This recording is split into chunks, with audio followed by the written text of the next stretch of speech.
कभी भी आपने चेक करना हो ना कि कोई चीज़ आप वाकई उसके बारे में पैशनेट हैं कि नहीं, तो उसका तरीका यही होता है कि it has the power to change you. Some people think यार ये बस टाइम है सेलिंग का, बेचो और भागो। और do you think that is not the right, is there some how to decide when is the right time to sell and take profits? जो उसकी इमोशनल मेरे ऊपर बर्डन है ना, वो इतना ज़्यादा है कि अगर फैमिली में बैठे हो ना लोग और कोई बात करे बिटकॉइन की, तो मैं वहाँ नहीं बैठ सकता। हुआ कि वेटर वो यहाँ बन गया and he doesn't like the work.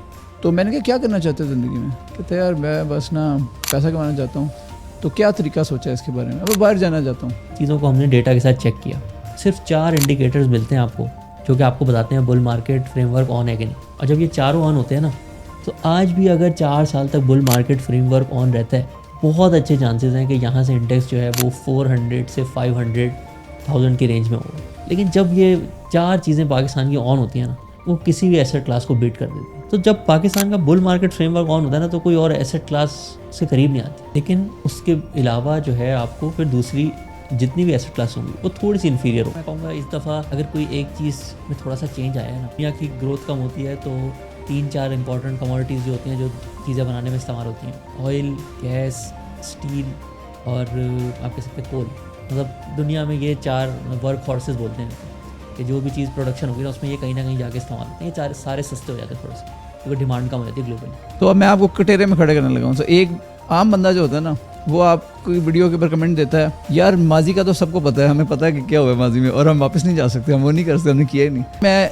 करूं तो मेरा कितना बनेगा कंसिडरिंग योर फ्रेमवर्क? ये तो पाकिस्तान के हालात ख़राब से ख़राब तर होते जा रहे हैं, कंपनियां जा रही हैं, टेलीनॉर भी जा रही है, भी जा रही है, वो भी जा रही है। जबकि हमें नज़र आता है जो KSE 100 वाली कंपनीज हैं वो तो अच्छा परफॉर्म भी कर रही हैं और आगे भी जा रही हैं। पाकिस्तान से फॉरेन इन्वेस्टर्स छोड़ के जा रहे होंगे और नए इन्वेस्टर्स नहीं आ रहे होंगे। लोगों का एक्सपीरियंस होता है कि इसमें तो हमने पहले लॉस किया था, इसकी मैनेजमेंट ठीक नहीं है। तो लोगों को मछली पकड़ना सिखा रहे हैं। ये पाकिस्तान के टॉप बिजनेस ओनर्स हैं जिनका रिटर्न आता है इंडेक्स में, उससे ज़्यादा कैसे कमाना है ये हम आपको सिखाते हैं। Do you recommend me to get into gold right now? अभी भी इसकी रैली इसी तरह चलेगी? क्लासेस की अगर हम बात करें तो फिर हम आते हैं रियल एस्टेट की तरफ। इस्लामाबाद में फैसल टाउन मशहूर है, तो ये इन तीनों चीज़ों पे रिटर्न्स में भी स्टॉक मार्केट ज़्यादा अच्छी है। और ये मैं आपको डेटा भी शो करता हूँ। Is your worst fear? ऐसे के लिए देखें 3 रीजंस हैं जिस पे थोड़ा सा बुल मार्केट फ्रेमवर्क जो है ना ख़राब हो सकता है।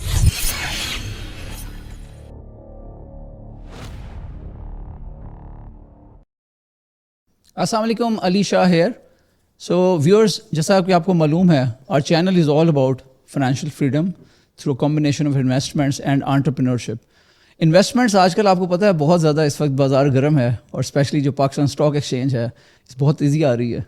अब देखने की बात यह कि यार इतनी ज़्यादा तेज़ी जो आ चुकी है, कुछ लोग कह रहे हैं कि यार इसमें पता नहीं अब सेलिंग का टाइम है, निकलने का टाइम है। निकलने का टाइम है या एंट्री का टाइम है? क्योंकि कुछ शहजादे ऐसे भी होते हैं जो इस टाइम पे एंटर होते हैं जब चलती हुई ट्रेन पे। तो today I have got a special guest with me. आपको मालूम है we try to bringing the experts on investments with you so that you can learn from the best. आइए चलते हैं स्पेशल पॉडकास्ट की जानिब। तो मेरे साथ मौजूद हैं अब्दुर रहमान नजम। सो अब्दुर रहमान नजम के बारे में आजकल मेरे ख्याल में पाकिस्तान में जो लोग स्टॉक्स में इंटरेस्टेड हैं they definitely know about him. So I have been able to get hold of him today. अस्सलाम वालेकुम अब्दुर रहमान, कैसे हैं आप? वालेकुम सलाम, everything is good, thank you so much for the invitation and I look forward कि आज हम बड़ी मज़े की और इन्वेस्टिंग से रिलेटेड बातें करने वाले हैं। ग्रेट, और I am really pleased to have you with us on our show and thank you so much for taking time out. I know your time is very precious these days. तो थोड़ा सा मुझे बताएं Abdur Rahman, let's take us back in time के who is Abdur Rahman and where have you come from? बिस्मिल्लाहिर्रहमानिर्रहीम। Journey की बात करें तो ग्रू अप इन कराची। हमारी फैमिली जो थी वहाँ पे होती थी, दादा के बिजनेसेस भी होते थे, अब्बू और चाचा सब ने उसको ज्वाइन कर लिया। So early on I am the youngest, so बड़े होते हुए भी देखा सारे मेरे बड़े भाई वो भी उन्होंने भी बिज़नेस ज्वाइन कर लिया, बट मैं सबसे यंगेस्ट था।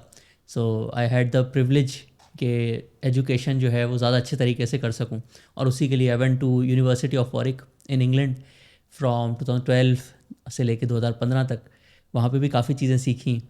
लकीली पढ़ाई में भी थोड़ा अच्छा होता था, ओ लेवल्स में अच्छे ग्रेड्स आते थे, थोड़ा मैथमेटिकल माइंड था, मतलब नंबर्स।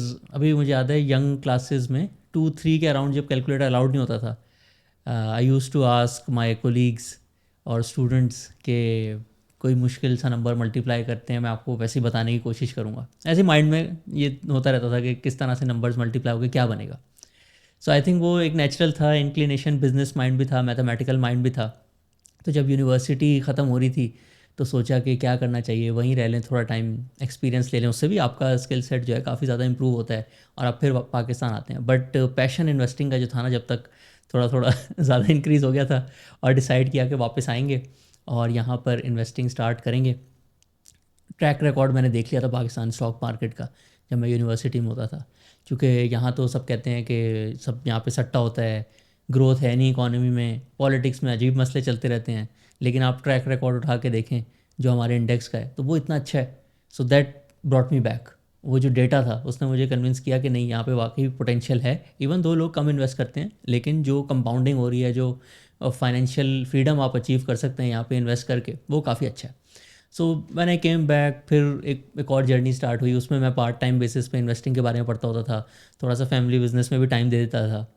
लेकिन जैसे जैसे समझ आती गई, किताबें पढ़ ली सारी जितनी भी इन्वेस्टिंग की थी, सारे फेमस इन्वेस्टर्स, वॉरेन बफे को in and out A to Z पूरा पढ़ा हुआ है, पीटर लिंच को पूरा पढ़ा हुआ है। लोग बहुत ज़्यादा उनकी बुक के बारे में बात करते हैं, one upon wall street. But एक और बुक है पीटर लिंच की, बीटिंग द स्ट्रीट, जिसमें वो अपनी जो 13 साल का करियर है उसमें डे टू डे लाइफ के बारे में बताते हैं कि आज मैं गया, मैंने देखा ये स्टॉक जो है बढ़ रहा है, मैंने उसको फ़ौरन से रिव्यू किया, देखा अच्छा है, मैंने इन्वेस्ट कर लिया।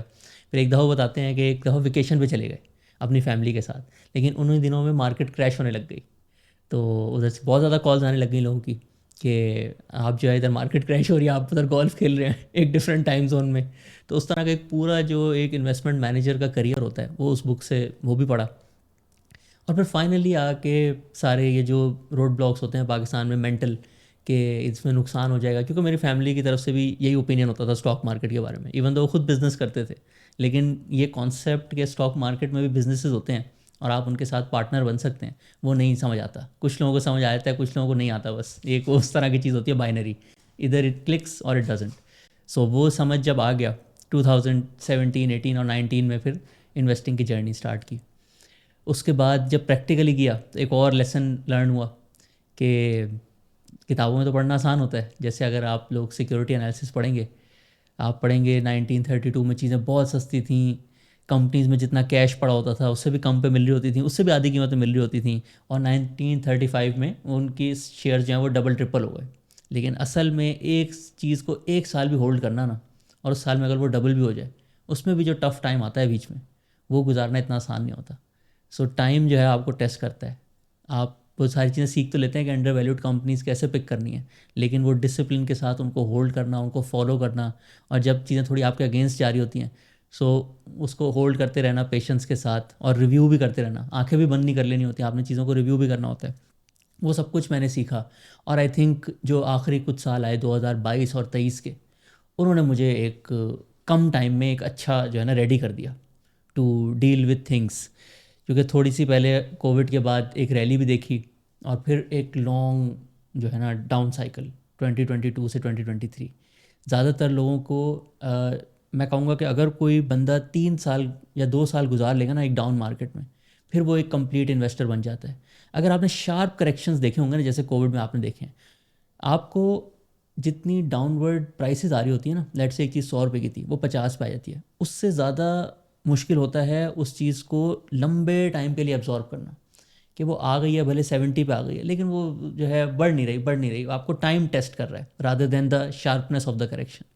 तो जब हमने वो टाइम देखा पाकिस्तान में डिफ़ॉल्ट के ख़तरे भी थे 2022-23, उसमें मुझे पूरा टाइम भी मिला। 2023 में इन्वेस्टिंग फ्रेमवर्क बनाया एक पूरा।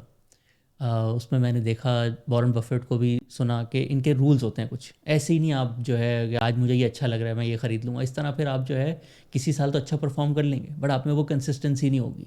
जब मार्केट शेकी होंगी तो आप भी शेकी हो जाएंगे। जब तक आपके पास वो रूल्स नहीं होंगे, आप अच्छे तरीके से जो है लोगों को एडवाइस भी नहीं कर सकते, अपने पैसे भी अच्छे से मैनेज नहीं कर सकते। सो 2023 में रोट एंड इन्वेस्टिंग फ्रेमवर्क, उसको सेव कर लिया था। ट्विटर पे अच्छी एक कम्युनिटी बनी हुई थी, सबके साथ शेयर भी किया जिन जिन लोगों ने अपने ईमेल शेयर किए। फिर बाद में हमने अपनी कंपनी स्टार्ट की, उसकी वेबसाइट पे भी लगाया, उसका बड़ा अच्छा रिस्पांस आया। और इस जर्नी में जब मैंने वॉरेन बफेट को सुना ना, और भी बहुत सारे इन्वेस्टर्स को पढ़ा, तो उन्होंने समझाया कि the level of impact you can make by going public, यानी कि दूसरों को गाइड करने के। क्योंकि दुनिया में कुछ ऐसे इन्वेस्टर्स भी हैं जिन्होंने अपनी वेल्थ सिर्फ मैनेज किया और बड़े अच्छे रिटर्न्स कमाए हैं, बट मेरा हमेशा से शौक था कि अगर आपको कोई एक चीज़ अच्छी आती है और आप उसको एक फ्रेमवर्क में ले आएँ, so why not 100,000 other people also benefit from you. आज अगर वॉरेन बफेट आज इतना ज़्यादा सेलिब्रेटेड है, उसकी ये वजह नहीं है कि उनका अपना रिकॉर्ड जो है वो बहुत अच्छा है। उसकी वजह ये है कि उनके साथ जितने इन्वेस्टर्स हैं उनकी वेल्थ क्रिएशन हुई है एंड दे सेलिब्रेट दैम। सो हमेशा से देखा भी था फाइनेंस इंडस्ट्री ग्लोबली काफ़ी बड़ी होती है। मतलब कोई भी आज अगर फाइनेंस एंथुसियास्ट सुन रहा है, सो आप अगर इसमें पैशन के साथ काम करेंगे, हार्ड वर्क के साथ काम करेंगे, लोगों के पास दुनिया में पैसों की अमाउंट बढ़नी ही बढ़नी है और उसको जो अच्छा मैनेज कर रहा होगा उसका भी बिज़नेस बढ़ना ही बढ़ना है। सो पोटेंशियल बहुत है फाइनेंस में। उसी को सोच के पाकिस्तान में हम लोगों ने आज से तकरीबन 1.5 साल पहले कंपनी भी स्टार्ट की। उसमें हम लोगों को सिखाते भी हैं, एडवाइजरी भी देते हैं कि आप कहाँ जो है अच्छा इन्वेस्ट कर सकते हैं। तो एक बड़ी ज़बरदस्त जर्नी जा रही है और I M every day I am following in love with my passion day by day and the quantum is increasing. Amazing. Amazing. I'm really impressed by the way you have linked your passion and built a business around it. So that is something unique. अक्सर लोग जो है ना वो passion को समझते हैं कि यार पैशन और चीज़ है और आपको बिजनेस को लगा रखना चाहिए. So you have done great job there. Second thing I really liked about your philosophy or the way you are going about it is sharing. Sharing is very important, क्योंकि हम अपने इर्द गिर्द लोगों को देखते हैं, जिसे कहा जाता है ना, जिस किसी का दिया जलाने से आपके दिए की रोशनी कम नहीं होती बल्कि बढ़ती है. तो the way you have build the community on Twitter, so I really like the nuggets of wisdom that you give on a daily basis. और ये चीज़ जो है ना वो आपको इनेबल करती है रीचिंग आउट टू मैसेज. आपने वर्ड यूज़ किया फाइनेंशियल फ्रीडम का, थोड़ा सा इसके ऊपर एलैबोरेट करेंगे. What do you mean by that? अगर एक आज कोई जेन अल्फा में देख रहा है या टीनेजर देख रहा है तो ये बड़ा मोटा सा वर्ड है. So break it down to easy language for our youngsters. So financial freedom भी it's not a like a mathematical formula. इसके भी डिफरेंट वर्जन्स होते हैं एज के साथ, आपकी थिंकिंग के साथ, पर्सनैलिटी के साथ. कुछ लोग ज़्यादा घबराते हैं, उनके लिए फाइनेंशियल फ्रीडम थोड़ा सा डिफरेंट होगा. मैंने खुद भी एक्सपीरियंस किया है कि with time the definition of financial freedom for me वो भी इवॉल्व हुई है. बट जो कॉन्सेप्ट है वो ये है कि दुनिया में फाइनेंशियल रियलिटीज़ हैं. आपको जो है फाइनेंस या एक अर्निंग की ज़रूरत है ताकि आप अपने सारे जो बेसिक नेसेसिटीज़ हैं अपने और फैमिली के, उनको टेकन केयर ऑफ हों. फिर ही जो है आप अपने पैशन पे भी काम कर सकते हैं, दूसरी चीज़ों पे कर सकते हैं. So first step of financial freedom है कि आपके पास ना एक इमरजेंसी फंड होना चाहिए. क्योंकि आप अगर लेट से जॉब करते हैं, किसी भी वजह से कोविड आ जाता है या आपकी जो इंडस्ट्री है वो डाउन स्केल की तरफ चली जाती है ग्लोबली, आपको जो है रिडंडेंसी हो जाती है. और ये बड़ी एक अनहोनी सी बात है कि अगर आप देखें ना, दुनिया में सबसे ज़्यादा रिस्की काम है जॉब करना. कभी भी जा सकती है, लेकिन 95% लोग जॉब करते हैं. मतलब वो कहते हैं कि बिज़नेस करना रिस्की है, लेकिन दुनिया में सबसे ज़्यादा रिस्की काम है एक पर्टिकुलर जॉब पे रिलाई करना जो कि कभी भी जा सकती है. सो फर्स्ट स्टेप है कि आपके पास ना तकरीबन 6 मंथ्स आपकी जो सैलरी है वो आपके पास सेव्ड होना चाहिए, ताकि कोई भी आपको कल को प्रॉब्लम हो तो आपके माइंड में एकदम से उस तरह की चीज़ें ना आए कि अब मुझे जो है अपनी फैमिली की मैं टेकन केयर ऑफ़ कैसे करूँगा. फिर उसके बाद अलग स्टेप्स आते हैं. आप लेट से एक पैशन प्रोजेक्ट स्टार्ट करना चाहते हैं, सही है, आपने देखा इसमें ना मुझे अपने 3-4 साल इन्वेस्ट करने होंगे. सो उस बंदे के लिए फिर फाइनेंशियल फ्रीडम की डेफिनेशन होती है कि मेरे पास 5 साल के एक्सपेंसेस जो है ना वो कहीं इन्वेस्टेड हो, ताकि मुझे पैसिव इनकम आती रहे और मैं अपने एसेंशियल एक्सपेंसेस वहाँ से देखता रहूँ, ताकि जो पूरा इम्प्लीमेंटेशन स्टेज है मेरे बिज़नेस का उसमें मुझे कहीं भी ये ख्याल ना आए कि I have to fast track things. जल्दी करने के चक्कर में मैं कोई गलत स्टेप ना ले लूँ और जो पूरा मैंने एक बिज़नेस क्रिएट करना है वो दाव पे ना लग जाए. फिर आप थोड़ा और इसको अगर एक्सपेंड करें, आप अगर लेट से ओल्ड एज में चले गए हैं, फिर रिटायरमेंट में आप सोचते हैं कि अब मैंने अपनी पूरी ज़िंदगी गुजार ली, अब मेरे पास इतनी इन्वेस्टमेंट्स होनी चाहिए कि मेरी जो पैसिव इनकम आ रही है ना वो मैं जब तक ज़िंदा रहता हूँ वो मुझे जो है सहारा दे. सो ये डिफरेंट एस्पेक्ट्स होते हैं फाइनेंशियल फ्रीडम के. अभी एक मैं थोड़े दिन पहले पॉडकास्ट सुन ही रहा था. It was by the author of psychology of money. So he says कि फाइनेंशियल फ्रीडम के आउटकम्स बहुत ज़्यादा हो सकते हैं, हर किसी के अलग हो सकते हैं, लेकिन उसके पीछे जो 2 पिलर्स खड़े हुए हैं ना, एक है इंडिपेंडेंस और दूसरा है पर्पस. जब आपको इंडिपेंडेंस मिलेगा अपनी जॉब से, या आपको लेट से आप कोई बिज़नेस करते हैं, आपका 1-2 क्लाइंट्स ऐसे हैं कि वही आपका बिज़नेस चलाते हैं, लेकिन आपको मज़ा नहीं आता उनके साथ काम करने में. वो एक बस जॉब टाइप फीलिंग आती है कि रोज़ मुझे जाके अपने घंटे देने हैं, बात भी मुझसे सही तरीके से नहीं करते, पेमेंट्स टाइम पे नहीं आती. तो आपके पास इंडिपेंडेंस नहीं है, इवन तो आपका बिज़नेस अपना है. तो फाइनेंशियल फ्रीडम का जो कोर पिलर है दैट इज़ इंडिपेंडेंस, और दूसरा फिर पर्पस। जब आप एक दफ़ा इंडिपेंडेंस अचीव कर लेते हैं, फिर आप सोचते हैं कि मेरा दुनिया में आने का ना कोई मकसद था, और वो ज़रूरी नहीं है ना आपने दुनिया बदलनी हो। उसका मकसद ये भी हो सकता है कि आपने अपनी फैमिली को प्रोटेक्ट करना है, उनको एक अच्छी लाइफ देनी है, अपनी नेक्स्ट जनरेशन को अच्छा बड़ा करना है ताकि वो कोई चीज़ क्रिएट करें। तो आपने फर्स्ट एक इंडिपेंडेंस अचीव करेंगे तो फिर ही आप अपने पर्पस पे काम कर सकते हैं। और इसके लिए हम लोगों ने फाइनेंशियल फ्रीडम मूवमेंट भी पाकिस्तान की फ़र्स्ट स्टार्ट की है। इसमें भी बहुत ज़्यादा लोग ना स्टार्ट कर देते हैं, लेट से उनको किसी ने कहा कि आपको ना इमरजेंसी फ़ंड होना ज़रूरी है, उससे फाइनेंशियल फ्रीडम अचीव हो जाएगा। तो 2-3 महीने गुजरते हैं, कोई और बंदा उनको मिलता है, उनका दोस्त, वो कहता है कि नहीं नहीं आपके पास तो जो है 10 साल के पैसे होने चाहिए। वो फिर कंफ्यूज हो जाते हैं, because different definition of financial freedom उनको आज तक किसी ने बताया ही नहीं कि क्या है। एक और कनंड्रम होता है दुनिया में, एक्चुअलिटी वर्सेस रियलिटी। मतलब आप मुझसे अगर पूछेंगे ना कि आप पैसे सेव करना चाहते हैं, फाइनेंशियल फ्रीडम अचीव करना चाहते हैं, सब कहेंगे यस, 100% यस आएगा आप। फिर आप कहेंगे आप कुछ कर रहे हैं फाइनेंशियल फ्रीडम अचीव करने के लिए, उसमें भी ऑलमोस्ट 95% लोग यस करेंगे। फिर जब थर्ड क्वेश्चन आता है ना कि आप लिस्ट डाउन करेंगे आप क्या क्या कर रहे हैं, तो वो बहुत ज़्यादा लोगों का ब्लैंक होता है।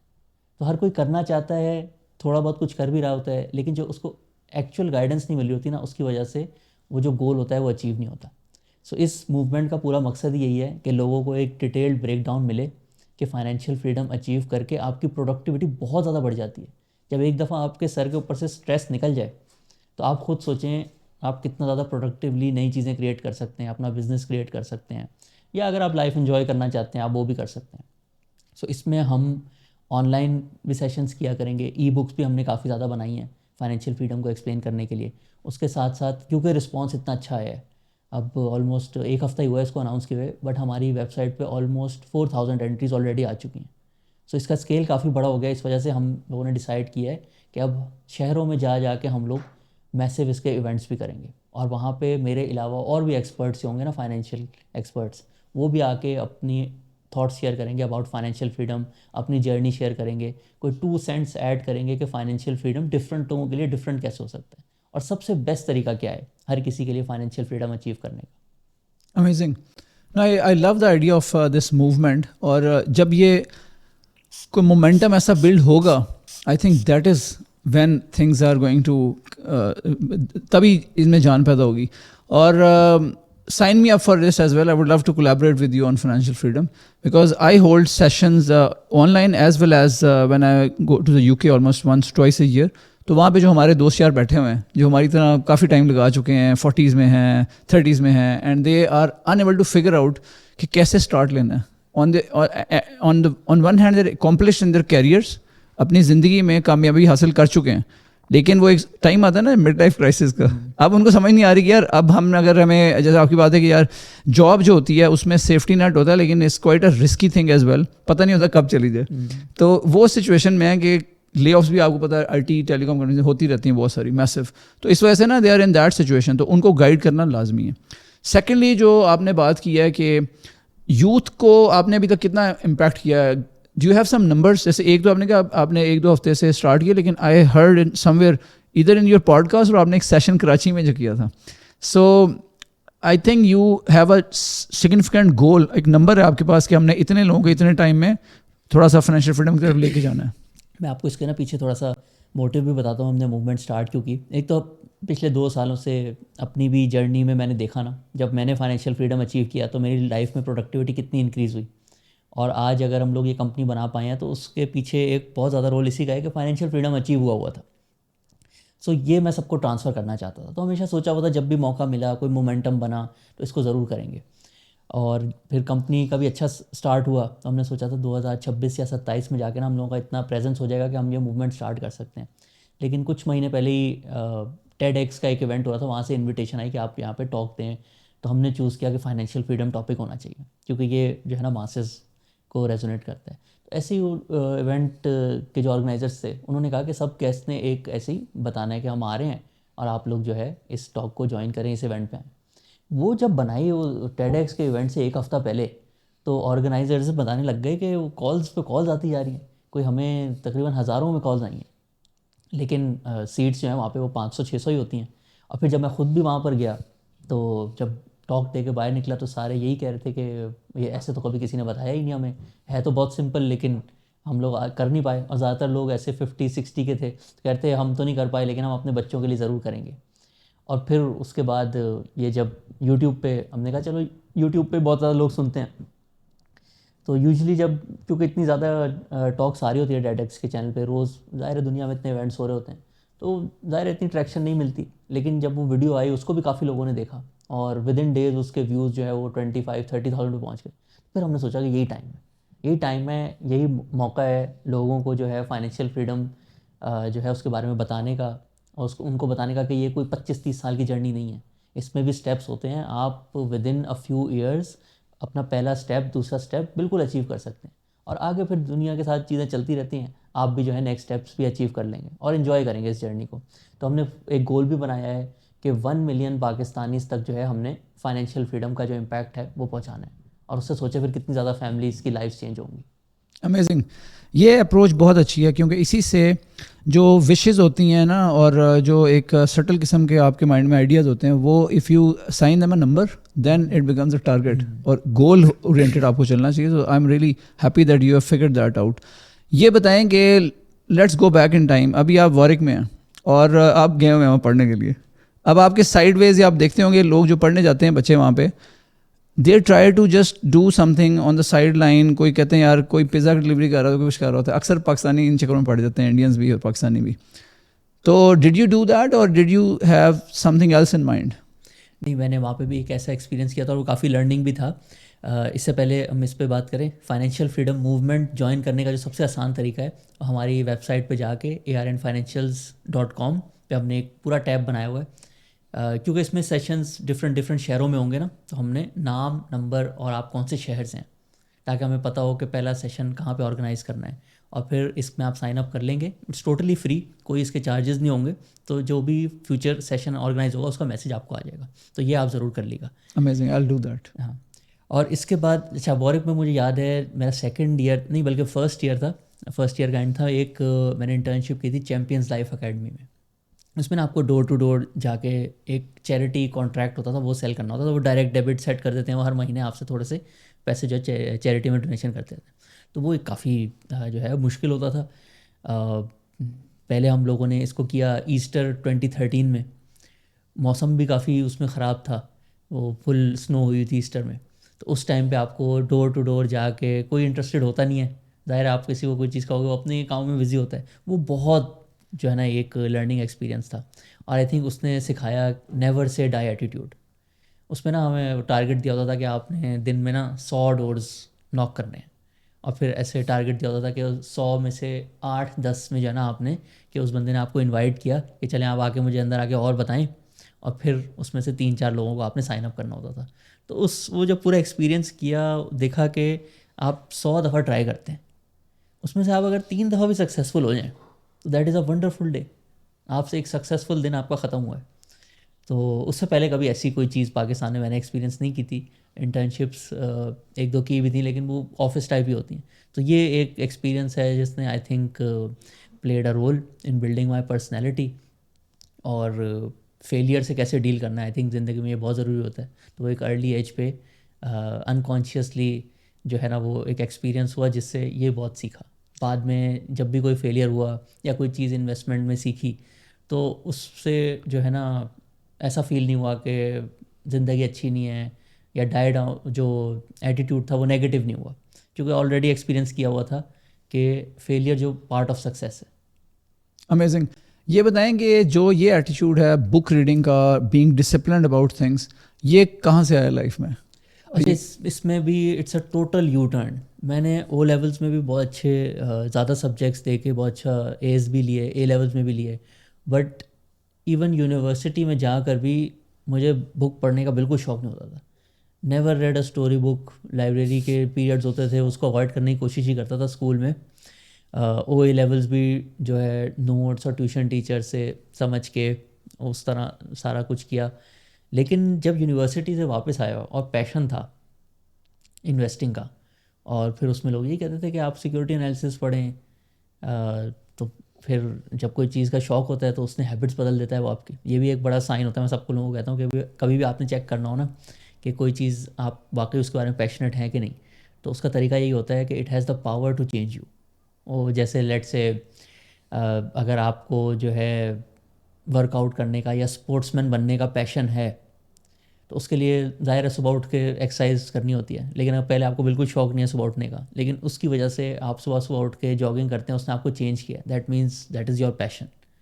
सो ये मैंने खुद फील किया था कि बुक रीडिंग यंग एज पे I use to hate, but from 2015 से लेके आज भी बुक रीडिंग जो है वो एक फेवरेट पास टाइम बन गया है। बट अब मैं थोड़ा सा पॉडकास्ट की तरफ ज़्यादा लीन हो गया हूँ, क्योंकि आई think that is more efficient use of time. उसमें जो अब जैसे साइकोलॉजी ऑफ मनी है, उसी का जो पॉडकास्ट है, उनके जो ऑथर हैं डायरी ऑफ अ सीईओ पे आए हुए हैं, वो आप 1 घंटे में सुन सकते हैं 2x पे।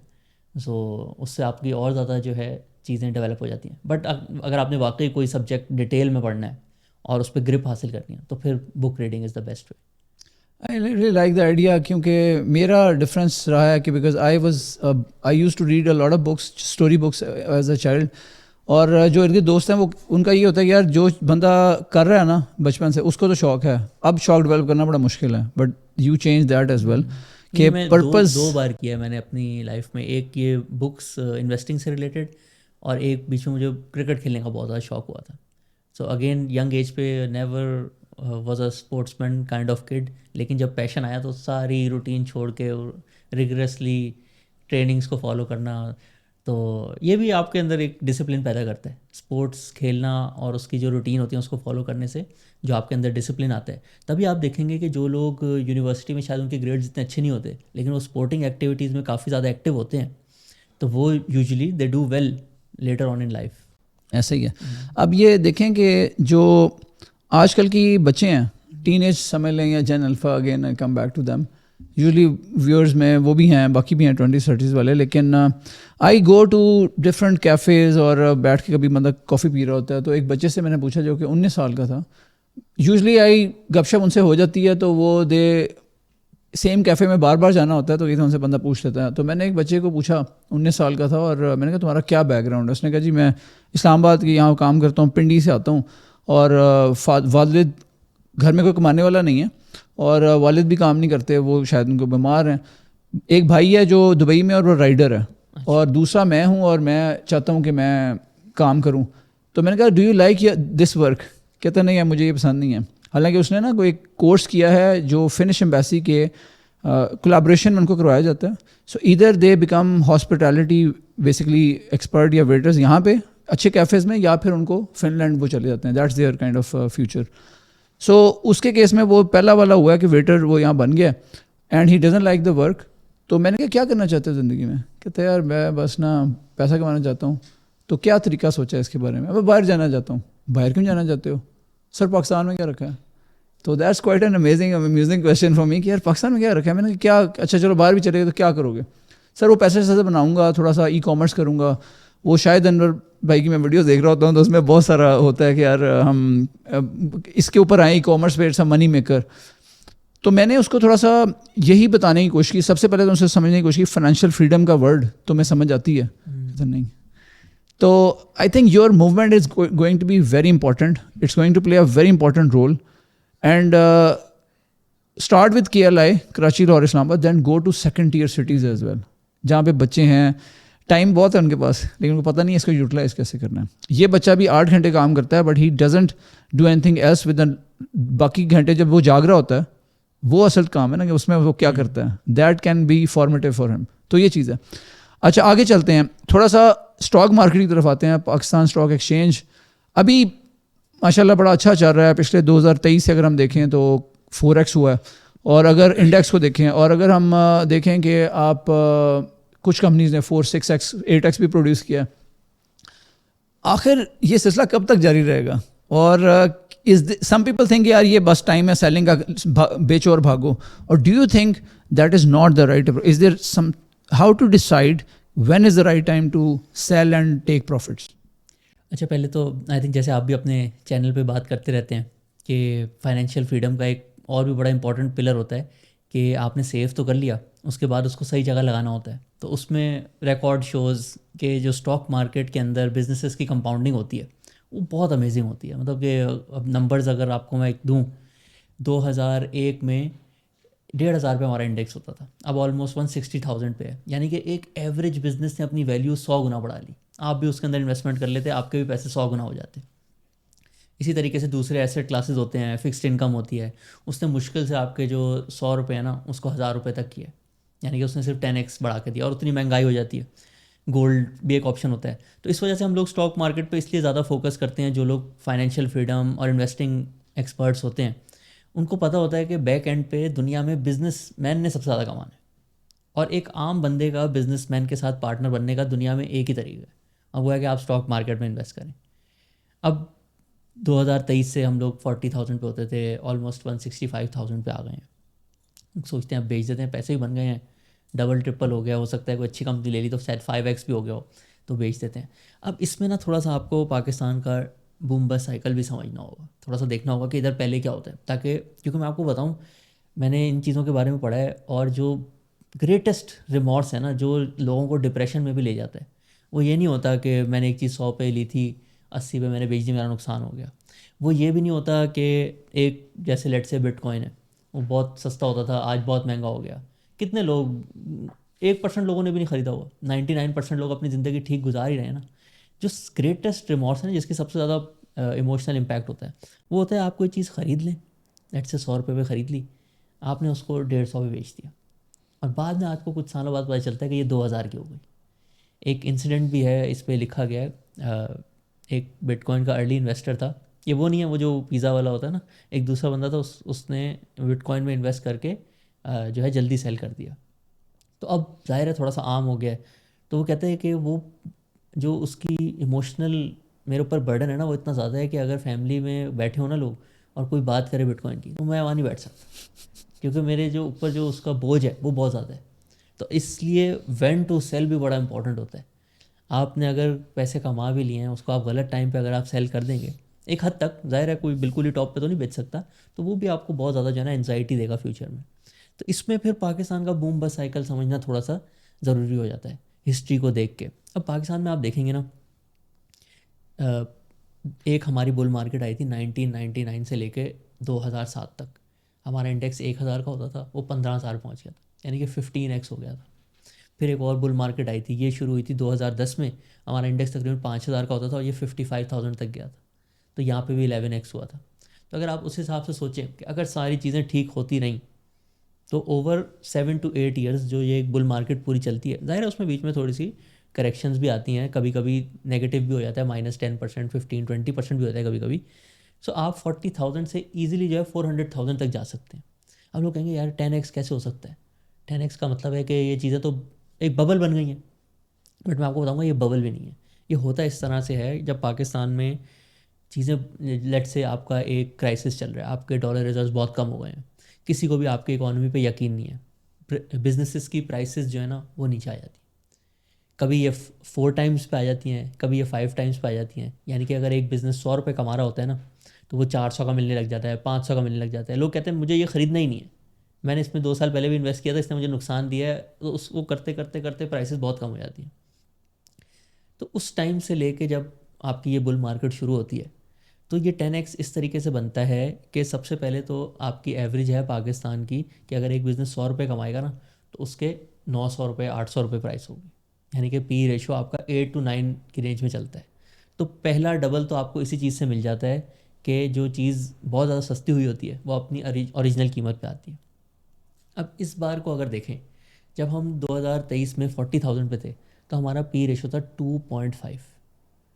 सही है, और 2.5 से लेके अब हम 8 पे आए हैं। तो ये जो रैली 4 टाइम्स हुई है, इसमें 3 टाइम्स तो सिर्फ जो पी रेशो अपनी नॉर्मल जगह पे आया है वो है, और बाकी जो 25% है, जो 3x को 4x बना देता है, वो बिजनेसेस ने अपने प्रॉफिट ग्रो किए हैं। इन बिजनेसेस का ट्रैक रिकॉर्ड है 25 सालों का कि ये हर साल 17% 18% अपने प्रॉफिट बढ़ाते हैं।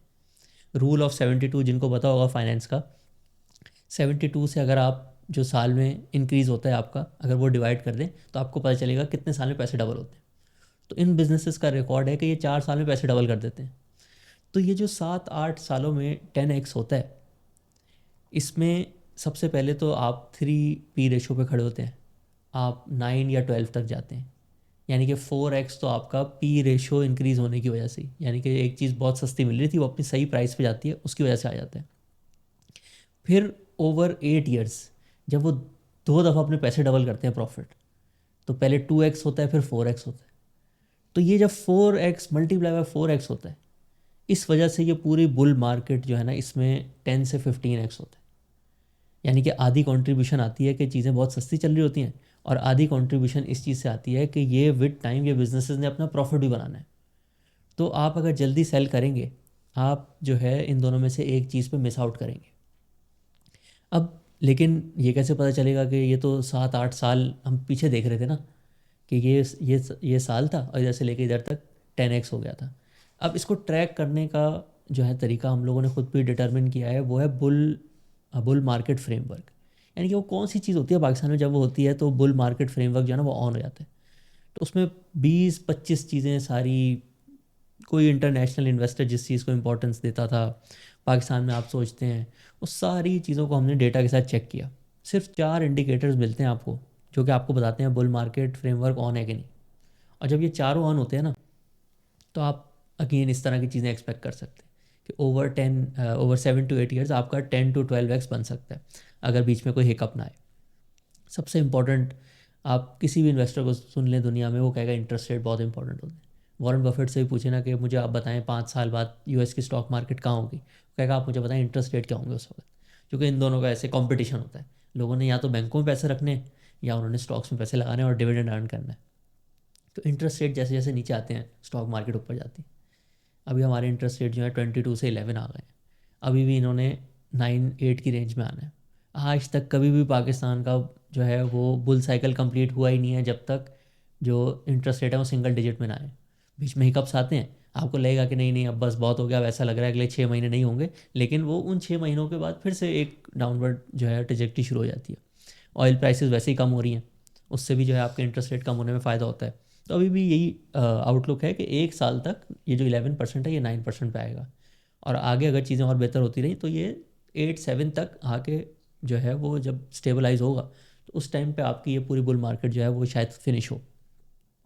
दूसरा इंपॉर्टेंट इंडिकेटर, स्पेशली उन मुल्कों में जिसमें थोड़े डॉलर के रिजर्व्स का मसला होता है, वो करंट अकाउंट डेफिसिट। क्या आपके मुल्क में डॉलर आ रहे हैं या जा रहे हैं? तो उस पॉइंट ऑफ व्यू से भी पाकिस्तान बड़ा अच्छा जा रहा है। जो 2022 और 23 में करंट अकाउंट डेफिसिट होता था, वो जो है अब सरप्लस में, अब थोड़े से डेफिसिट में जैसे जैसे ग्रोथ हो रही है, हल्की हल्की हल्के हल्के डेफिसिट में जा रहा है, वो भी बड़ा सस्टेनेबल है। पॉलिटिक्स भी बड़ी इंपॉर्टेंट होती है। जब भी इलेक्शंस करीब होते हैं, तो अगर गवर्नमेंट को पता हो कि अगली बार मेरी नहीं है, तो वो फिर सब्सिडी स्टार्ट करते हैं। वो इंपोर्ट्स भी खोल देते हैं, लोगों को कहते हैं कि आप गाड़ियाँ मंगाएं, सब कुछ एंजॉय करें ताकि हमें वोट मिले। लेकिन वो नहीं होता एंड में, वो वोट जो है वो उनको पावर नहीं मिलती, और उससे पूरी इकॉनमी डिस्टर्ब हो जाती है। तो उस पॉइंट ऑफ व्यू से भी आज बड़ी स्टेबिलिटी है। और आखिरी, इन तीनों चीज़ों को ना सॉलिडिफाई करती है। यानी कि अगर आज ये चीज़ें सही हैं और आपके साथ आईएमएफ का प्रोग्राम भी चल रहा है, तो आपके अंदर एक होप होती है या एक चांसेस होते हैं कि ये चीज़ें आगे भी सही रहेंगी, क्योंकि आपको हर 6 महीने के टारगेट्स मिले होते हैं। और अगर आप वो टारगेट्स मीट नहीं करेंगे, तो आप आईएमएफ प्रोग्राम से आउट हुए, तो फिर ग्लोबल इन्वेस्टर्स आपको जो है लोन्स नहीं देंगे, आपके जो रोल ओवर्स है वो नहीं करेंगे। तो आज भी जिधर हम खड़े हुए हैं, हमने वो वाला पोर्शन थोड़ा सा तय कर लिया है जिसमें जो पी रेशियो है वो 2.5 से लेके 8 पे आ गया है। अभी इसने 8 से मोस्ट प्रॉब्ली, अगर ये अगले 3-4 साल चलता रहा, इसने 12 पे भी जाना है। बुल मार्केट जो है वो 12-13 पे जाके फिनिश होती हैं। अभी हम सिर्फ एवरेज पे जाए ना, एवरेज के ऊपर वाला एक पार्ट भी होता है, अभी वो वाला भी पूरा रहता है। और साथ साथ बिजनेस ने अपने प्रॉफिट भी ग्रो करने हैं। अगर हम अज्यूम करें कि 4 साल बुल मार्केट फ्रेमवर्क ऑन रहता है, तो उसमें हम क्या एक्सपेक्ट कर सकते हैं, कितने रिटर्न एक्सपेक्ट कर सकते हैं? लेकिन 4 साल में रिकॉर्ड है बिजनेसेस ने अपने प्रॉफिट डबल कर लेने, ठीक है। और पी रेशो आज अगर 8 है और ये 12 पे चला जाए, तो 50% यहाँ से इंक्रीज़ आएगा। यानी कि 100% आपको वैल्यू बढ़ जाएगी बिजनेसेस की, और फिर जब 100% 50 से मल्टीप्लाई होगा तो ये 200% बन जाता है, कंपाउंडिंग होती है ना। तो यहाँ से आपको जो है 3x रिटर्न, सॉरी मैंने 200% कह दिया, 100% from the increase in profit, और फिर उसके ऊपर जब एक और दफ़ा 1.5 से वो मल्टीप्लाई होता है, तो ये टोटल 3 टाइम्स बन जाता है। सो आज भी अगर 4 साल तक बुल मार्केट फ्रेमवर्क ऑन रहता है बहुत अच्छे चांसेस हैं कि यहाँ से इंडेक्स जो है वो 400 से 500,000 की रेंज में होगा, जो कि उस वक्त आप जो उस वक्त बिजनेसेस के प्रॉफिट होंगे उस पे उनको 12 पी रेशो पे वैल्यू किया जा रहा होगा। और ये कोई ऐसी चीज़ नहीं है जिसके अंदर आप सोचें कि पाकिस्तान जो है उसमें सारे स्ट्रक्चरल रिफॉर्म्स हो जाएंगे। इसके अंदर जो सारी अजम्पशंस हैं वो हमने यूज़ किए हैं पिछले 25 सालों में, जो 2 बुल मार्केट आई हैं, और उसमें कोई स्ट्रक्चरल रिफॉर्म्स नहीं हुए। अगर ये स्ट्रक्चरल रिफॉर्म्स होते हैं तो फिर बात उससे आगे जाती है।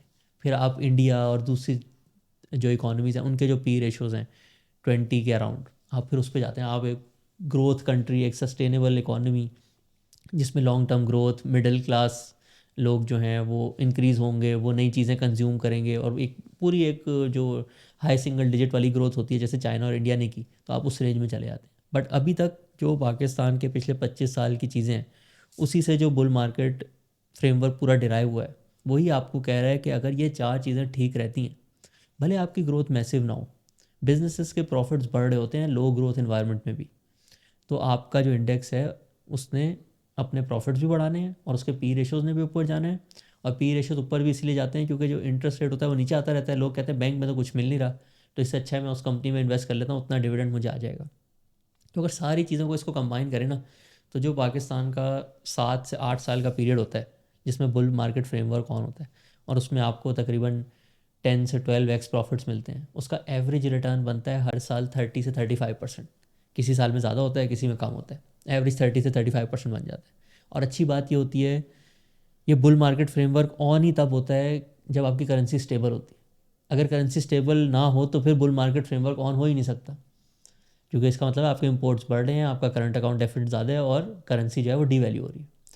तो 30 से 35% इन रुपीज़ जो है वो डॉलर्स में भी बहुत अच्छा बन जाता है, क्योंकि डी वैल्यूशन इतनी ज़्यादा हो नहीं रही होती।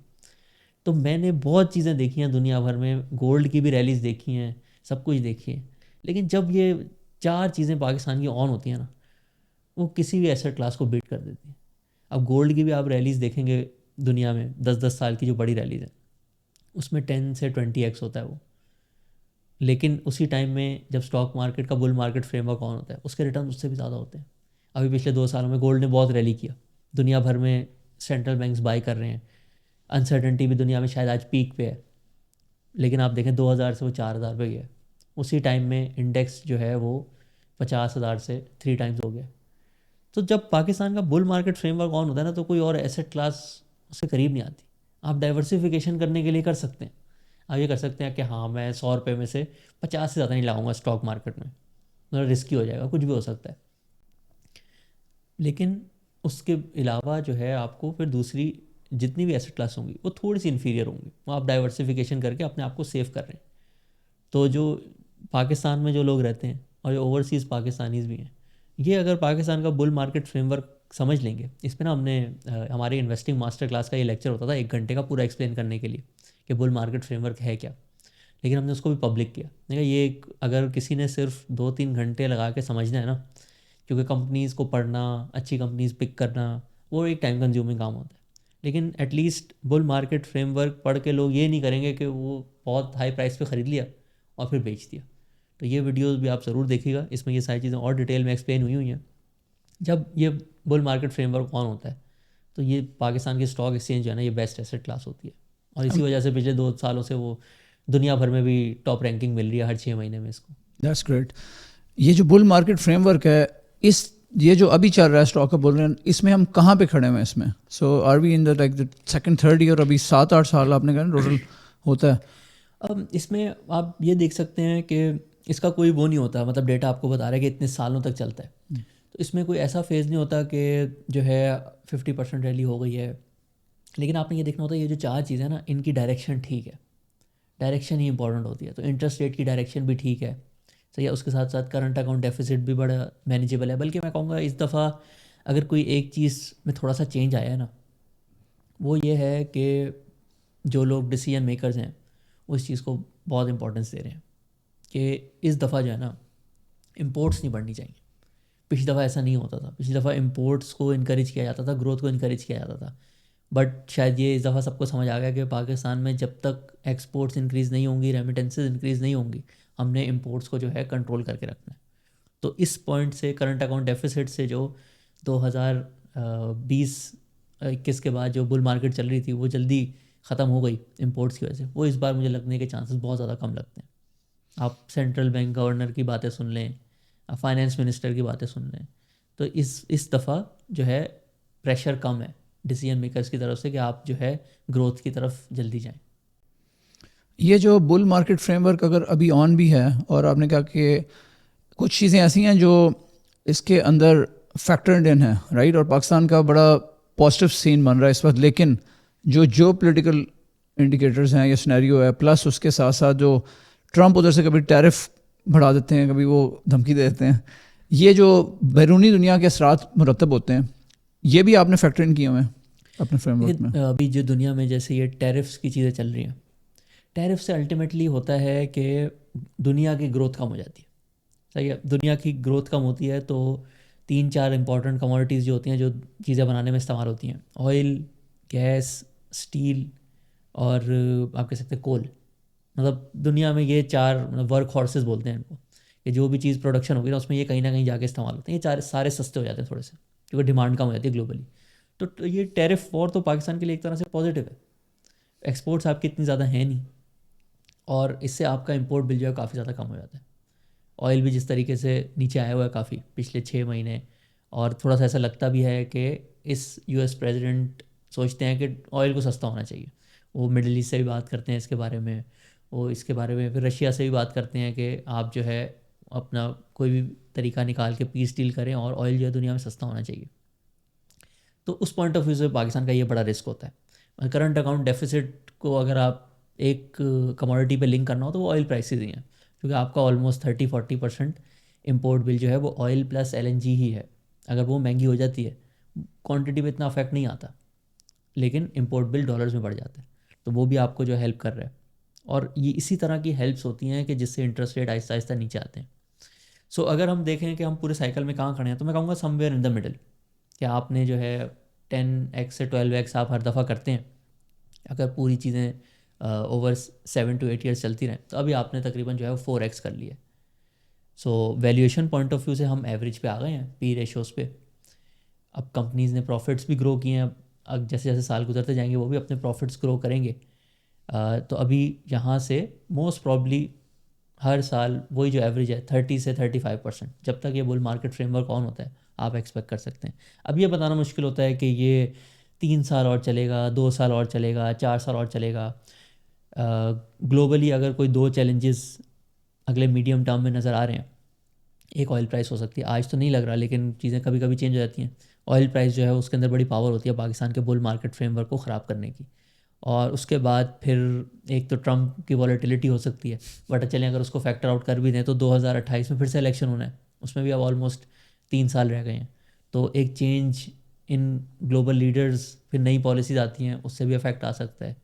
और इसके अलावा इंटरनल पॉलिटिक्स, उसमें आप प्रिडिक्ट नहीं कर सकते। ऐसा तो लगता है आपको कि आपने सारी चीज़ें कंट्रोल कर ली हैं, लेकिन ग्लोबली भी कभी ऐसी मूवमेंट्स हो जाती हैं। पाकिस्तान में इतना रिकॉर्ड नहीं है, बट इंटरनल पॉलिटिक्स में कोई ऐसी मूवमेंट हो जाए जिससे अनरेस्ट हो जाए, वो एक रिस्क हो सकता है।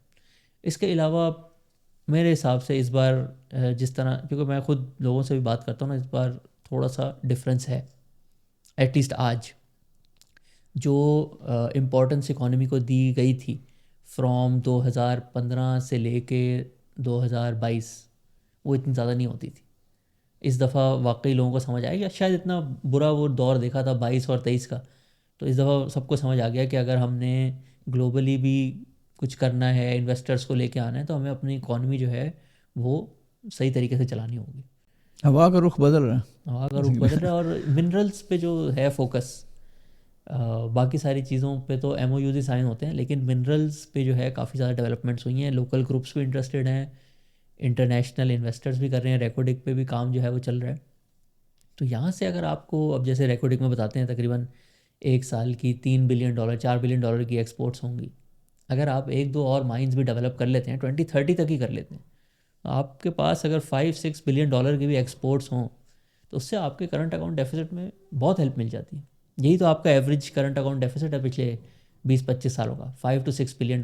अगर उसकी आप एक्सपोर्ट्स जनरेट कर लें फ्रॉम माइंस, तो वो एक आप काफ़ी जो है एक इकोनॉमी की वाइबिलिटी इंप्रूव हो जाती है।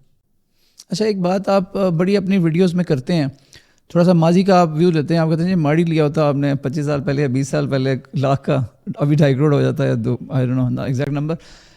तो अब मैं आपको कटेरे में खड़े करने लगा हूँ। तो एक आम बंदा जो होता है ना, वो आपको वीडियो के ऊपर कमेंट देता है, यार माजी का तो सबको पता है, हमें पता है कि क्या हुआ है माजी में, और हम वापस नहीं जा सकते, हम वो नहीं कर सकते, हमने किया ही नहीं।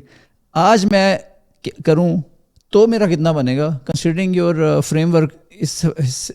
इसमें दो पार्ट्स हैं सवाल के। सेकेंडली, जो आपका फ्रेमवर्क है, ये भी कहा जाता है कि फ्यूचर को कोई प्रोडिक्ट नहीं कर सकता मार्केट को। तो आपने जो प्रोडिक्टिबिलिटी है उसके अंदर क्या चीज़ डाली है जिसकी वजह से आप उसको देख रहे हैं कि थोड़े से इंडिकेटर्स आप एनालाइज करके बता सकते हैं? क्या आप उसके अंदर कोई प्रोडिक्टिव एनालिटिक्स लगा रहे हैं कि माजी को देखते हुए ये है, this is how, so AI use कर रहे हैं, how is it being structured? ये जो पूरा बुल मार्केट का फ्रेमवर्क है ना, ये आज से 2 साल पहले हम लोगों ने फाइनल किया था। और देखें, चीज़ें चल रही होती हैं, 10,000 किस्म के डेटा आ रहे होते हैं। LSM का डेटा आ गया कि मैन्युफैक्चरिंग बढ़ी या नहीं बढ़ी, इंपोर्ट के नंबर आ गए, एक्सपोर्ट के नंबर आ गए, रेमिटेंस के नंबर आ गए। इसी तरीके से 20-25 ऐसे डेटा पॉइंट्स होते हैं जो कि सब देख रहे होते हैं कि हाँ ये इंपॉर्टेंट है, इसका कुछ ना कुछ मकसद है। हमने उन सबको जो है ना 2002 से लेके 2024 तक, उस टाइम पे हमने की थी, सारा उनकी कोरिलेशंस निकाली। और एंड में सिर्फ ये जो 4 मैंने आपको बताया ना, यही कोरिलेशन आपको दे रहे हैं कि ये आपको एक्चुअल में बताते हैं कि बुल मार्केट फ्रेमवर्क ऑन है कि नहीं। फॉरेन इन्वेस्टर्स, बहुत ज़्यादा लोग सोचते हैं कि अगर फॉरेन बायर्स हैं ना, इसका मतलब है कि बुल मार्केट चलेगी। ज़ीरो इसकी कोरिलेशन, कोई इसमें है ही नहीं डेटा। हालांकि पहले पाकिस्तान में बहुत ज़्यादा इन्वेस्टमेंट होती थी, बट आप जब उसको डेटा पे पूरा देखेंगे तो इसकी इतनी इंपॉर्टेंस नहीं है। इसी तरीके से, और ये सारी चीज़ें आपको एक्सप्लेन भी कर रहा है। करंट अकाउंट डेफिसिट पाकिस्तान के लिए क्यों इंपॉर्टेंट है ये भी बता रहा है। इंटरेस्ट रेट क्यों पावरफुल होते हैं, क्योंकि हमेशा लोग सोच रहे होते हैं यहाँ मैं बैंक में पैसे रखता हूँ, यहाँ मैं कंपनीज़ के डिविडेंड्स इंजॉय करता हूँ, उसी से प्राइस डिटर्मिन होती है। अब जब ये 20% पे होते थे तो एक कंपनी जो 20 रुपये डिविडेंड दे रही थी, लोग कहते थे इसका तो शेयर नीचे आता जा रहा है, मैं उसको क्यों खरीदूँ 100 रुपये पे, इससे अच्छा मैं बैंक में रख लूँ, मुझे 20 रुपये तो मिल रहे हैं, इसका तो शेयर नीचे ही आना है। अब जब चीज़ें ऊपर जा रही होती हैं तो लोग सोचते हैं कि अब बैंक में मुझे मिल रहे हैं 8 रुपये 100 रुपये रख के, और जो शेयर है अब वो 30 रुपये डिविडेंड दे रहा है, तो इसकी कीमत तो 400 रुपये होनी चाहिए। तो ये जो इंटरेस्ट रेट है, ये दुनिया भर में एक बड़ा पावरफुल टूल होता है टू डिटर्मिन एसेट प्राइसेस। हमने इसमें AI थोड़ी बहुत इंटीग्रेट करते हैं, बट AI इसलिए यूज़ करते हैं कि कोई चीज़ हम मिस ना कर दें पास्ट की। फ्यूचर प्रिडिक्टेबिलिटी पे अभी हम लोग काम कर रहे हैं, हमारे एनालिस्ट भी इस पे, जैसे भी दुनिया में नए कोर्सेज आते हैं वैल्यू इन्वेस्टिंग और AI को कोलैबोरेट करने की, उसको हम लोग पढ़ के देखते हैं। बट अभी तक कोई इतना अच्छा जो है ना वो ज़बरदस्त किस्म का मॉडल नहीं है कि जो आपको प्रेडिक्ट कर सके। लेकिन ये बड़ा इजी मॉडल है। ये करंट अकाउंट डेफिसिट महीने में एक दफ़ा आपने देखना है, ठीक है। इंटरेस्ट रेट आपको मतलब क्या, आप कुछ ना भी करें तो भी आपको पता चल जाएगा कहाँ जा रहा है, ठीक है। पॉलिटिक्स पाकिस्तान में वैसे ही सबको शौक है ये सब करने का। इसके अलावा फिर IMF है, वो भी 6 महीने में एक दफ़ा रिव्यू होता है, और जिस तरह से आपकी जियोपॉलिटिक सिचुएशन हो बन गई है तो वहाँ से भी जो रिस्क होते थे वो भी कम हो गए हैं।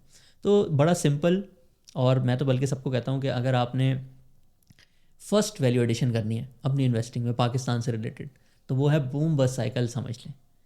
कंपनीज़ को समझना जो है ना वो सेकंड स्टेप है, क्योंकि आप सिर्फ बूम बस साइकिल ही समझ के जो है फिर टाइमिंग करके इंडेक्स में इन्वेस्ट कर सकते हैं। और वो जो बड़े ड्रॉ डाउन्स आते हैं जिसकी वजह से लोगों को लगता है कि पाकिस्तान में इन्वेस्ट करना ठीक नहीं है, उस टाइम में ना इंडेक्स भी नीचे आता है, फिर साथ डिवैल्यूएशन भी हो जाती है, तो डबल फॉरेन इन्वेस्टर्स का नुकसान हो जाता है, आप उससे बच जाते हैं। तो ये काफ़ी एक कम टाइम लगा के आप अपने अंदर बहुत अच्छी वैल्यू एडिशन कर सकते हैं। वेरी गुड यार, आपने बड़ा आसान अल्फाज में समझाया। ग्रैंड मास वो कहते हैं ना, ग्रैंड मास, जो ग्रैंड मास को भी समझ आ जाएगी। अच्छा ये बताएं कि एक तबका फ़िक्र ये भी कहता है कि जो आपका होता है ना, कहा यह जाता है, जैसे आपने बात की फॉरेन इन्वेस्टर्स की, तो ये कुछ कंपनीज़ रोल बैक कर रही हैं, फॉरेन कंपनीज़ हैं, PNG जा रही है, इससे पहले शेल जा चुकी है, अभी एक्सो नोबल का भी सुन रहे हैं। तो इसको आप कैसे देखते हैं? लोग कहते हैं यार ये तो पाकिस्तान के हालात ख़राब से ख़राब तर होते जा रहे हैं, कंपनियां जा रही हैं, टेलीनॉर भी जा रही है, ये भी जा रही है, वो भी जा रही है, जबकि हमें नज़र आता है जो KSE 100 वाली कंपनीज हैं वो तो अच्छा परफॉर्म भी कर रही हैं और आगे भी जा रही हैं। तो ये डिस्क्रिपेंसी को आप कैसे देखते हैं? देखिए, इसमें मल्टीपल फैक्टर्स हैं। आप ये भी नहीं कह सकते कि नहीं, अगर ये जा रहे हैं तो इसमें पाकिस्तान की इकॉनमी की लैक लस्टर ग्रोथ, टैक्सेशन बहुत इंपॉर्टेंट है, और रिपैट्रिएशन ऑफ डॉलर्स, इन सब का रोल है। आई वुड से 50% इनका रोल होता है, 50% दूसरी चीज़ें होती हैं कि वो कंपनी इंडिविजुअल लेवल पे क्या कर रही थी, compete कर पा रही थी कि नहीं कर पा रही थी, या उसने ग्लोबली क्या डिसाइड किया है। तो मैं ऐसा नहीं कहूँगा कि पाकिस्तान की इकॉनमी इतनी अच्छी हो गई है बिजनेसमैन के लिए, वरना तो लोकल इन्वेस्टर्स भी बाय कर रहे होते ना। लोकल इन्वेस्टर्स भी आप देखें कोई बहुत ज़्यादा इन्वेस्ट तो नहीं कर रहे, और उसकी फाइनेंस मिनिस्टर भी ने 3 चीज़ें बताते हैं, एंड ही इज़ राइट। वो कहते हैं इंटरेस्ट रेट, टैक्सेशन और डॉलर रिपैट्रिएशन, यही 3 इश्यूज़ होते हैं। तो इसमें इंटरेस्ट रेट तो आपके थोड़े से कम हो गए हैं, अभी भी थोड़े और कम होने चाहिए। ये टैक्सेशन वाला प्रॉब्लम है ना, ये मेरे हिसाब से पाकिस्तान में सबसे इम्पॉर्टेंट है कि आपका जो है वो सारे टैक्सेस अगर मिला लें तो वो तकरीबन 50% बन जाते हैं। 50% के बाद जो है किसी भी प्रोजेक्ट पे एक अच्छा रिटर्न लेकर आना बड़ा मुश्किल हो जाता है। उसके साथ साथ आपके जो स्पेशल इकनॉमिक जोन्स हैं उसमें आपको 10 साल की एग्जाम्पशंस मिलती हैं, उस पर भी लिमिट लग गई है, 2035 के बाद जो है वो एक्सटेंड नहीं हो सकता। तो मेरे हिसाब से टैक्सेशन जो है ना वो सबसे इम्पॉर्टेंट चीज़ है, क्योंकि रीपैट्रिएशन दूसरे मुल्कों में भी इश्यूज़ होते हैं, और भी बहुत मुल्क हैं दुनिया में जहाँ पे रीपैट्रिएशन इश्यूज़ हुए हैं। अगर आज से 2-3 साल बाद भी पाकिस्तान से फॉरेन इन्वेस्टर्स छोड़ के जा रहे होंगे और नए इन्वेस्टर्स नहीं आ रहे होंगे, उसका रीज़न टैक्सेशन होगी। आई एग्री टैक्सेशन विद वाली प्रॉब्लम जो है ना वो आपको सॉल्व करनी होगी, और उसका तरीका यही है कि आपका ओवरऑल टैक्स कलेक्शन तो इतनी ज़्यादा नहीं है, और अगर आप अपने खर्चे कम करने जाएंगे भी तो कितने कर सकते हैं। उसका तरीका ये है कि बहुत कम लोग टैक्स दे रहे हैं। ज़्यादातर लोग सोचते हैं रिटेल और एग्रीकल्चर जो है ना ये वाली साइड ऑफ इकोनॉमी टैक्स पे नहीं करती। तो इनसे अगर आप थोड़ा थोड़ा टैक्स कलेक्ट करना शुरू करेंगे, मैन्युफैक्चरिंग और लिस्टेड कंपनी से आप जो 50% इनकम टैक्स लेते हैं, सेल्स टैक्स में पाकिस्तान में कितनी इवेजन होती है, तो इन सारी चीज़ों को अगर आप सॉल्व करेंगे, कोई 20 से 25% की रेंज में आप टैक्स ले आएँ अगर, तो फिर आई थिंक यही जो कंपनी सारी जा रही है ये वापस भी आ सकती है। मेरे हिसाब से नंबर 1 इशू टैक्सेशन का है पाकिस्तान में आज। गुड। अब इस पे आते हैं कि एक नया इन्वेस्टर है और वो स्टार्ट करना चाह रहा है, तो उसको जैसे आपने बात की कि लोग डाइवर्सिफाई करना चाह रहे होते हैं, थोड़ा सा ना लोग रिस्क वर्स हैं, तो उस रिस्क को मिनिमाइज़ करने के लिए आप क्या पोर्टफोलियो सजेस्ट करते हैं कि अमंग डिफरेंट एसेट क्लासेस, और फिर हम आएंगे कि अगर स्टॉक्स में करना है तो उसमें क्या ETFs में करे, म्यूचुअल फंड्स में करे, या स्ट्रेट अवे इक्विटी में आए? What is your recommendation? अच्छा, इसमें बहुत ज़्यादा जैसे लोग बताते भी हैं, ग्लोबली फार्मूलाज बने हुए हैं कि ये फार्मूला जो है 100 माइनस एज, यानी कि अगर कोई यंग बंदा है, ज़ाहिर है उसने लंबे टाइम के लिए इन्वेस्ट करना है तो उसको स्टॉक्स ज़्यादा लेने चाहिए। बट मैंने अपने एक्सपीरियंस में देखा है पर्सनैलिटी का भी बड़ा फैक्टर होता है। मतलब 100 माइनस एज में पर्सनैलिटी कहाँ है, हर बंदा बराबर तो नहीं होता ना। अब कुछ लोग होते हैं वो 100% सब कुछ स्टॉक्स में लगा के बड़े खुश रहते हैं, कुछ लोगों ने थोड़े से भी लगाए होते हैं लेकिन वो रोज़ उसकी प्राइस देख के घबरा जाते हैं। तो इसमें हम लोगों ने अपनी एडवाइजरी में भी नए लोग आते हैं और अगेन वो यही सोचते हैं कि इस प्राइस पे तो बढ़ गए हैं, अब मैं ख़रीदूँ नहीं ख़रीदूँ। तो हम उनको कहते हैं कि आप कंपनीज़ के बारे में जो है ना इन्फॉर्मेशन हासिल करें, बूम बस्ट साइकिल का फ्रेमवर्क सारा समझें। उन्होंने पॉडकास्ट भी देखे होते हैं पहले से, तो थोड़ा माइंड बनता है कि हाँ मुझे इन्वेस्ट करना चाहिए। तो एक डिसाइड करें कि दिस परसेंटेज ऑफ सेविंग्स ना, मेरे पास जितनी नॉलेज है, जो मेरी पर्सनैलिटी है, उसके हिसाब से मैं कंफर्टेबल हूँ इन्वेस्ट करने के लिए। और वो समवेयर बिटवीन 20 एंड 50% होता है हर बंदे का, जब वो बिल्कुल नया होता है।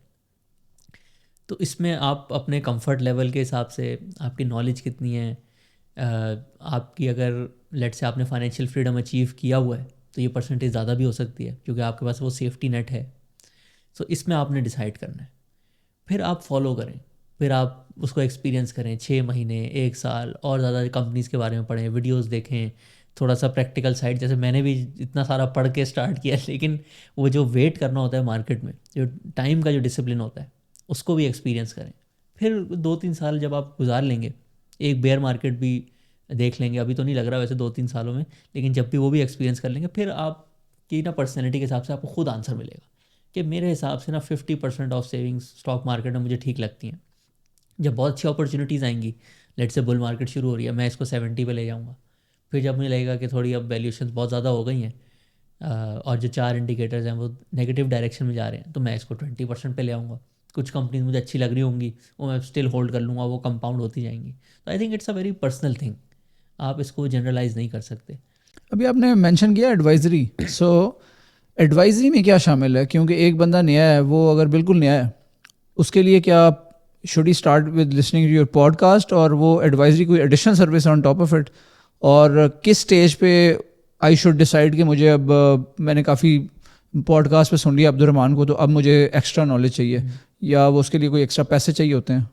नहीं, इसमें हम लोग ARN फाइनेंशियल्स में इन्वेस्टिंग मास्टर क्लास भी कराते हैं और एडवाइजरी सर्विसेज भी करते हैं।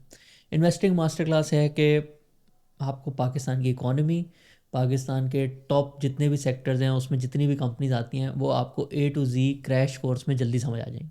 आप सारे बिजनेसेस को भी समझ लेंगे, आपको पता चल जाएगा ये जो सारी टॉप कंपनीज़ हैं इनकी एक्चुअल फेयर वैल्यू क्या है, क्या चीज़ है जो कि इनका बिज़नेस को क्लिक करती है, ये इतने अच्छे कंपाउंडर्स क्यों हैं। जैसे आप अभी बात कर रहे थे हमारी पेट्रोलियम में 1000 लगाए तो कितने हो जाते, तो उसके पीछे रीज़न क्या है।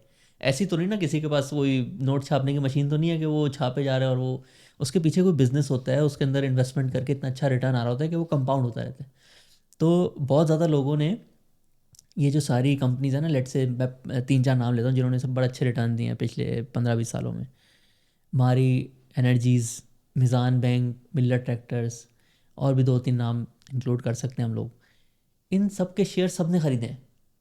अगर कोई पिछले 10 साल में किसी का स्टॉक मार्केट अकाउंट था ना किसी टाइम पे आपने इन कंपनीज़ के शेयर ख़रीदे ज़रूर हैं, लेकिन 1% लोगों ने उसको होल्ड किया है। और उसकी वजह ये नहीं है कि आपकी पर्सनैलिटी जो है स्टॉक्स के लिए सही नहीं थी, आपको पता नहीं था कि क्या चीज़ है जो कि इसको इतना अच्छा कंपाउंडर बनाती है। ऐसे मारी एनर्जीज़ के केस में उनकी जो फील्ड है उसकी इकोनॉमिक्स इतनी अच्छी है। सऊदी अरेबिया में जो ऑयल फील्ड्स की इकोनॉमिक्स होती है वैसी गैस की इकोनॉमिक्स है पाकिस्तान में। 60s से प्रोड्यूस कर रही है, रिजर्व्स बहुत अच्छे हैं, कम डेप्थ पे गैस मिल जाती है। तो उस फील्ड में जब ड्रिलिंग की कॉस्ट जो इनकर होती है उसके हिसाब से जो फिर गैस की प्राइस मिलती है उससे बहुत ज़्यादा प्रॉफिट बनता है। इस वजह से उसने कंपाउंडिंग की है। तो अगर आप कोई कंपनी ख़रीदेंगे और लिख लेंगे कि ये 3-4 रीज़न है इसकी वजह से ये कंपनी जो है अच्छा ROIC है इसका, जैसे हम लोग वीडियोस में भी एक्सप्लेन करते हैं, फिर आपके चांसेस ऑफ होल्डिंग दैट बहुत ज़्यादा बढ़ जाते हैं। तो यही सारी चीज़ें हम लोग एडवाइजरी सर्विसेज में भी करते हैं। इन्वेस्टिंग मास्टर क्लास में ओवर 3.5 मंथ्स हम लोग आपको सारी कंपनीज़ का भी बता देते हैं, फाइनेंशियल फ्रीडम कैसे अचीव करना है उसका भी पूरा पता चल जाता है। और कुछ ऐसी कंपनीज़ होती हैं जो कि लोग सेलेक्ट करते हैं, कि इस कंपनी के बारे में बताएं, हमें भी बताएं कि रिसर्च कैसे करते हैं, हमने कल को फ्यूचर में करनी हो। तो एक पूरा A to Z सोल्यूशन, उसमें केस स्टडीज़ भी होते हैं, आपको पूरा इनेबल कर देती है। लेट से आप फास्ट ट्रैक करना चाहते हैं अपना सारा प्रोसेस जो आप 2-3 साल यूट्यूब के वीडियोस देख के सीखेंगे, शायद उसमें भी समझ ना आए, फिर उसमें एलुमनाई सेशंस भी होते रहते हैं, बाद में भी आपको सारी गाइडेंस मिल जाती है, कम्युनिटी का पार्ट बन जाते हैं। कम्युनिटी का पार्ट बनना ही बड़ा इंपॉर्टेंट होता है। अगर आपने कोई चीज़ अचीव करनी है, आपके साथ 100 और लोग या 1000 और लोग भी कर रहे होंगे तो आपके भी चांसेस बढ़ जाते हैं अचीव करने के।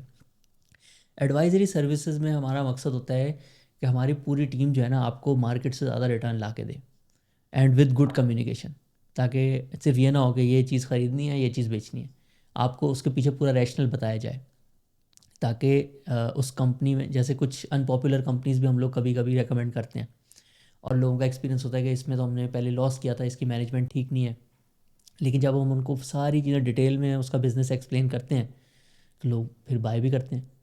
तो एडवाइजरी सर्विसेज में मकसद है कि आपने जो इन्वेस्टमेंट की हुई है उसमें एक तो आपको अपडेट मिलती रहे कि जिस कंपनी में इन्वेस्ट किया उसमें क्या चल रहा है, ताकि आप जो है शेकन आउट ना हो, और फिर जो उसके रिटर्न्स आएँ वो एवरेज इंडेक्स से ज़्यादा हों, यानी कि जो वॉरेन बफेट ने अचीव किया है ऑफ बीटिंग द इंडेक्स और ज़्यादा कंपाउंडिंग करना ताकि आपका ज़्यादा प्रॉफिट बने, वो सब हम लोग एडवाइजरी सर्विसेज में करते हैं। उसमें मंथली कॉल्स भी होती हैं, सारे लोग क्वेश्चंस पूछते हैं, और अब तो माशाल्लाह इतने ज़्यादा लोग हो गए हैं कि 20-25% लोग ही कॉल में आते हैं, उसी से सारे क्वेश्चंस हो जाते हैं, सब रिकॉर्डिंग सुन लेते हैं। तो अल्लाह का शुक्र है काफ़ी अच्छा ये दोनों हमारे जो प्रोडक्ट्स हैं, इनकी कम्युनिटीज़ और इनका जो इम्पैक्ट है, और हमारी टीम भी अब इतनी अच्छी डेवलप हो गई है कि इससे लोग बहुत ज़्यादा फ़ायदा उठा रहे हैं। ग्रेट। आप बेसिकली उनको लोगों को मछली पकड़ना सिखा रहे हैं। एक होता है कि मछली बंदे को दे देना और वो खा ले खुश हो जाए, एक होता है कि उसको पकड़ना सिखा देना कि वो खुद से पकड़ सके। So that's I really like the इसमें आइडिया हम ऑफ लोग एडवाइजरी। कहते हैं कि जो इन्वेस्टिंग मास्टर क्लास है ना, उसमें हम आपको कि पाकिस्तान के टॉप बिजनेस ओनर्स हैं जिनका रिटर्न आता है इंडेक्स में, उससे ज़्यादा कैसे कमाना है ये हम आपको सिखाते हैं। हम आपको टॉप कंपनीज भी बताते हैं जिसका अच्छा ROIC है और क्यों है वो भी बताते हैं। एडवाइजरी सर्विसेज में हम आपको पाकिस्तान के टॉप बिजनेस ओनर से ज़्यादा कमा कर देते हैं, यानी कि we do it everything for you और विद गुड कम्युनिकेशन, और ताकि वो आप जो हमारे साथ साथ चलते रहें। जो आप एक्स्ट्रा उनको प्रॉफिट देते हैं उसका कुछ हिस्सा आप लेते होंगे एज एडवाइजरी, जो भी कोई फ़ी या कोई, राइट, ऐसा ही है? नहीं, हमने अपनी एडवाइजरी सर्विसेज के राइट। पैकेजेस जो है ना वो सब्सक्रिप्शन बेस्ड रखे हुए हैं, क्योंकि ईच पोर्टफोलियो को ट्रैक करना मुश्किल हो जाता है। जो आप बता रहे हैं ना, जो वॉरेन बफेट का भी मॉडल है कि आप आउट परफॉर्मेंस फीस चार्ज करें based on the level of out performance, वो हम लोग कुछ पोर्टफोलियोज़ हैं जो सिर्फ 1-to-1 लेवल पे करते हैं, उसका थोड़ा साइज़ ज़्यादा होता है, उसमें करते हैं ऐसे। जो छोटा पोर्टफोलियो है, एक बंदा उसके पास 50,000 रुपये हैं, तो उसको बेनिफिट होगा आपकी एडवाइजरी सर्विस का, या कोई देर इज अ थ्रेशोल्ड के इससे ऊपर? देखिए, इन्वेस्टिंग मास्टर क्लास का फ़ायदा हर बंदे को हो, क्योंकि आप ये समझें एजुकेशन में इन्वेस्टमेंट है, आपकी जो फाइनेंशियल लिटरेसी है वो वीक है, तो इन्वेस्टिंग मास्टर क्लास में आप नहीं कह सकते कि पोर्टफोलियो साइज़ क्या हो, उसका कोई लिंक नहीं है उससे, क्योंकि वो आप अपने अंदर एक इन्वेस्टमेंट कर रहे हैं। जो एडवाइजरी सर्विसेज है ना, उसमें लिंक है, उसकी अब जो फ़ीस है, हम सबको गाइड करते हैं कि आपका पोर्टफोलियो साइज़ 50 लाख आज नहीं है, अगर लेट से आप कन्विक्शन की वजह से स्ट्रगल करते हैं, लेकिन अगर आपके पास अवेलेबल टू इन्वेस्ट है, आप शुरू भले कम से करें, लेकिन अगर आपको कोई अच्छा गाइड करे, कन्विक्शन आपको मिले और आप 50 लाख तक इन्वेस्ट कर सकते हैं, तो फिर आपको एडवाइजरी सर्विसेज में आना चाहिए। वरना आप इन्वेस्टिंग मास्टर क्लास से लर्न करके जो है वो खुद भी कर सकते हैं। Excellent. I really like the approach ये जो है ना आपकी, कि इन्वेस्टिंग इन योर सेल्फ, क्योंकि अक्सर लोग ना अपने ऊपर इन्वेस्ट नहीं करते, एसेट्स में या गैजेट्स में इन्वेस्ट कर देते हैं, एंड दे डोंट रियलाइज़ कि अगर मैं अब्दुलरहमान का टाइम बाय कर लूँ 1-to-1 या इन अ मास्टर क्लास, तो मैं एकदम ऊपर चला जाता हूँ, मेरी लर्निंग कर्व बड़ा ऊपर चला जाता है, और ये लर्निंग जो है ये सारी उम्र मेरे साथ रहेगी, अब्दुलरहमान रहे ना रहे, पाकिस्तान की स्टॉक मार्केट रहे ना रहे, क्योंकि जो फंडामेंटल्स हैं वो यहाँ के, आप यूके मूव होते हैं, आप यूएस मूव होते हैं, you can play with any stock market once you have learn the basics. Amazing. अब आगे चलते हैं। अब मुझे ये बताएं कि ये जो डिफरेंट हमने बात कर ली एसेट क्लासेस के ऊपर, हमने बात कर ली उसके ऊपर, अब मुझे ये बताएं कि मेरे पास अगर कुछ पैसा एक्स्ट्रा पड़ा हुआ है और आजकल जो गोल्ड जिसमें रैली कर रहा है, do you recommend me to get into gold right now? अभी भी इसकी रैली इसी तरह चलेगी? आपके जो फ्रेमवर्क है उसमें कहीं आपने गोल्ड को भी देखा? नहीं, गोल्ड बिल्कुल एक बहुत लंबी उसकी हिस्ट्री है। और अगर आप मैं आपसे बल्कि एक वीडियो भी शेयर करूँगा कि पाकिस्तान में जो 4-5 टॉप एसेट क्लासेस हैं, उसमें 25 ईयर्स 26 ईयर में सबसे ज़्यादा किस में प्रॉफिट आया, तो उसमें गोल्ड नंबर 2 पे आता है। और इसमें थोड़ा सा मैं फिर डिविएशन भी करता हूँ फ्रॉम वॉरेन बफेट्स प्रिंसिपल्स, क्योंकि वो कहते हैं कि गोल्ड एक स्टक एसेट है, प्रोड्यूस नहीं करता कुछ भी, और दुनिया की जो टॉप कंपनीज़ हैं, गोल्ड सारा एक तरफ पूरी दुनिया का, और दुनिया की टॉप कभी 10 होती हैं, कभी 12 कंपनीज होती हैं, वो उनकी वैल्यू उससे ज़्यादा है। यानी कि ह्यूमन माइंड की इनोवेशन की कैपेबिलिटी एक मेटल से ज़्यादा है। बट उसके साथ साथ पाकिस्तान में क्योंकि डिवैल्यूशन भी होती है और गोल्ड में भी साइकिल्स आते हैं, तो आप उसकी थोड़ी सी अंडरस्टैंडिंग डेवलप कर सकते हैं। हमें बताता है, हिस्ट्री बताती है कि 1970 में जब निक्सन शॉक हुआ था, तो गोल्ड $35 से ऑलमोस्ट 700 पे गया था ओवर 10 ईयर्स। ये भी ऐसे नहीं होता, एक दिन में कोई चीज़ नहीं होगी, बहुत दुनिया में ना चीज़ें चेंज होती हैं।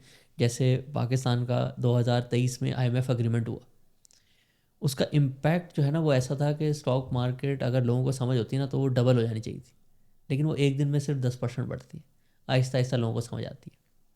इसी वजह से जब निक्सन शॉक हुआ, लोगों को समझ आ गया कि गोल्ड की नई प्राइस जो है ना बहुत ज़्यादा होगी, क्योंकि उसको डीलिंग कर दिया, लेकिन वो आहिस्ता आहिस्ता आहिस्ता आहिस्ता मार्केट्स में आती है। ये अगर आपको इन चीज़ों की समझ हो ना, तो ये अपॉर्चुनिटी होती है, आपको प्रिडिक्ट भी नहीं करना होता। यानी कि अगर आप एक्सपर्ट होते, आपको चीज़ें समझ आती, तो आपको प्रिडिक्ट नहीं करना था कि रिचर्ड निक्सन जो है वो टीवी पे आके आज जो अनाउंसमेंट करने लगा मैं पहले ख़रीद लूँ। आप उसके बाद भी ख़रीदते, तब भी आपको जो है बहुत एक अच्छे रिटर्न्स मिलते। इसी तरीके से गोल्ड में एक और बड़ा मैसिव इवेंट हुआ है 2022 में। 2022 में अमेरिका ने रशिया के डॉलर एसेट सीड्स कर लिए, जितने भी उन्होंने अमेरिकन बॉन्ड्स ख़रीदे हुए थे उनको पहले फ्रीज़ किया था, और फिर अब कुछ कर रहे हैं कि शायद उसको जो है वो सीज़ भी कर लें। तो उससे एक बड़ी ग्लोबल पावर और उसके साथ साथ चाइना का भी इंटरेस्ट या जो ट्रस्ट था अमेरिका पे, वो ख़त्म हो गया। अब वो नहीं ख़रीदते अमेरिका के और बॉन्ड्स, अब वो गोल्ड ख़रीदते हैं, और जब वो लोग ख़रीदते हैं उससे प्राइस बहुत ज़्यादा बढ़ती है। तो गोल्ड की भी हिस्ट्री आपको बताती है कि इसमें भी जब राइट टाइम होता है, और राइट टाइम यही होता है कि दुनिया में अनसर्टनटी चल रही हो, इन्फ्लेशन का वैसे इतना लिंक नहीं है। जो गोल्ड 2 दफ़ा बढ़ा है, एक दफ़ा 2010 से 17-18 तक भी बढ़ा था, उसमें जो है दुनिया में इन्फ्लेशन बहुत लो थी, लेकिन 1970 से लेके 80 तक इन्फ्लेशन बहुत हाई थी।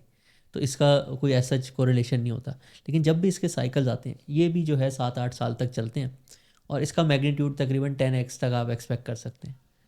तो ये भी एक अच्छी इन्वेस्टमेंट है। पाकिस्तान का ट्रैक रिकॉर्ड 25 साल भी आपको कह रहा है कि ये सेकंड बेस्ट एसेट क्लास है। आजकल टाइम भी सही है, और थोड़ा सा आपको सेफ्टी भी फील होती है। अगर लेट से दुनिया में वॉलेटिलिटी ज़्यादा होगी तो गोल्ड आपको एक हेज देगा। तो आप इसको ना अपने पोर्टफोलियो में एज अ हेज ऐड करें, एज एन इन्वेस्टमेंट ऐड नहीं करें। एज अ हेज ऐड करें समवेयर अराउंड 15 to 20%, और इसको हमेशा के लिए रखें। कभी आपको जब थोड़ी ज़्यादा समझ आने लग जाए गोल्ड के बारे में, और आपको लग रहा हो टाइम अच्छा है, इसमें भी रैली बन रही है, तो आप थोड़ी सी परसेंटेज इंक्रीज़ कर सकते हैं। बट ओवरऑल ये भी एक अच्छी एसेट क्लास है पाकिस्तान की सारी रियलिटीज़ को देखते हुए, और टाइम भी डिसेंट है। लेकिन क्योंकि आज बुल मार्केट फ्रेमवर्क ऑन है, वो जब ऑन होता है ना तो नंबर 1 पे हमेशा स्टॉक्स रहते हैं। अब पिछले 2 साल में भी गोल्ड में बड़ी अच्छी रैली है, डबल हुआ है, लेकिन स्टॉक्स 3x 4x हुए हैं। उसका जो रिटर्न है स्टॉक्स का जब बुल मार्केट फ्रेमवर्क ऑन होता है, वो गोल्ड के रैली वाले टाइम पीरियड से भी ज़्यादा होता है एक साल में एवरेज।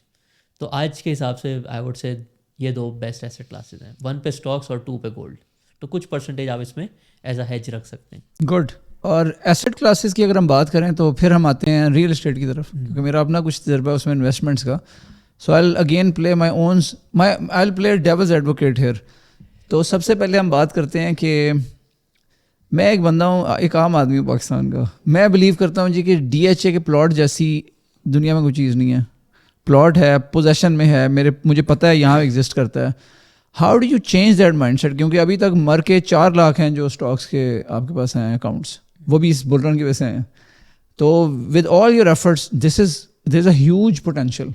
तो how do you change a person's mindset कि यार प्लॉट की जगह ऐसे वो इस तरफ कैसे आ सकता है? Convince me.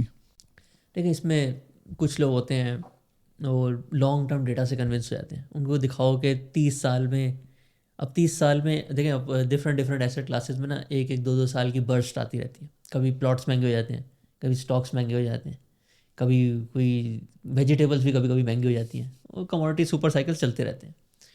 लेकिन जब आप कोई चीज़ 20-30 साल 40 साल में देखते हैं, तो फिर उसमें स्पेक्यूलेशन वाला एलिमेंट ख़त्म हो जाता है। फिर उस एसेट ने जो अपनी वैल्यू बढ़ाई होती है ना, वही उसकी प्राइस बढ़ती है। ठीक है, आप उसको ओवर 30 ईयर्स मैनिपुलेट नहीं कर सकते। तो काफ़ी लोग इस चीज़ से कन्विंस होते हैं कि उनको 30 साल का डेटा दिखाया जाए। एक बार मुझे याद है 2024 में अभी बुल मार्केट शुरू ही हुई थी, अब मेरे ख्याल से 60-70 थाउजेंड पे होते थे। तो मैंने शेयर किया मीज़ान का रिकॉर्ड ना, कि इसने जो है पिछले 20 सालों में तकरीबन इतनी कंपाउंडिंग की है ट्विटर पे। तो आप मुझे कोई रियल एस्टेट की एग्जांपल बताएं जिसने इतनी कंपाउंडिंग की हो। क्योंकि वो होता ही है कि आप इंडेक्स की बात करो, लोग इंडिविजुअल एग्जांपल्स ले आते हैं। इधर तो एवरेज की बात हो रही है, तो फिर आपको एवरेज की बात करनी चाहिए। तो मैंने एक कंपनी की एग्जांपल कोट की, तो दो दो सिर्फ कमेंट्स आए जो कि उसको बीट करते थे। एक था कराची में industrial area hub, Balochistan, Karachi का बिल्कुल बाहर।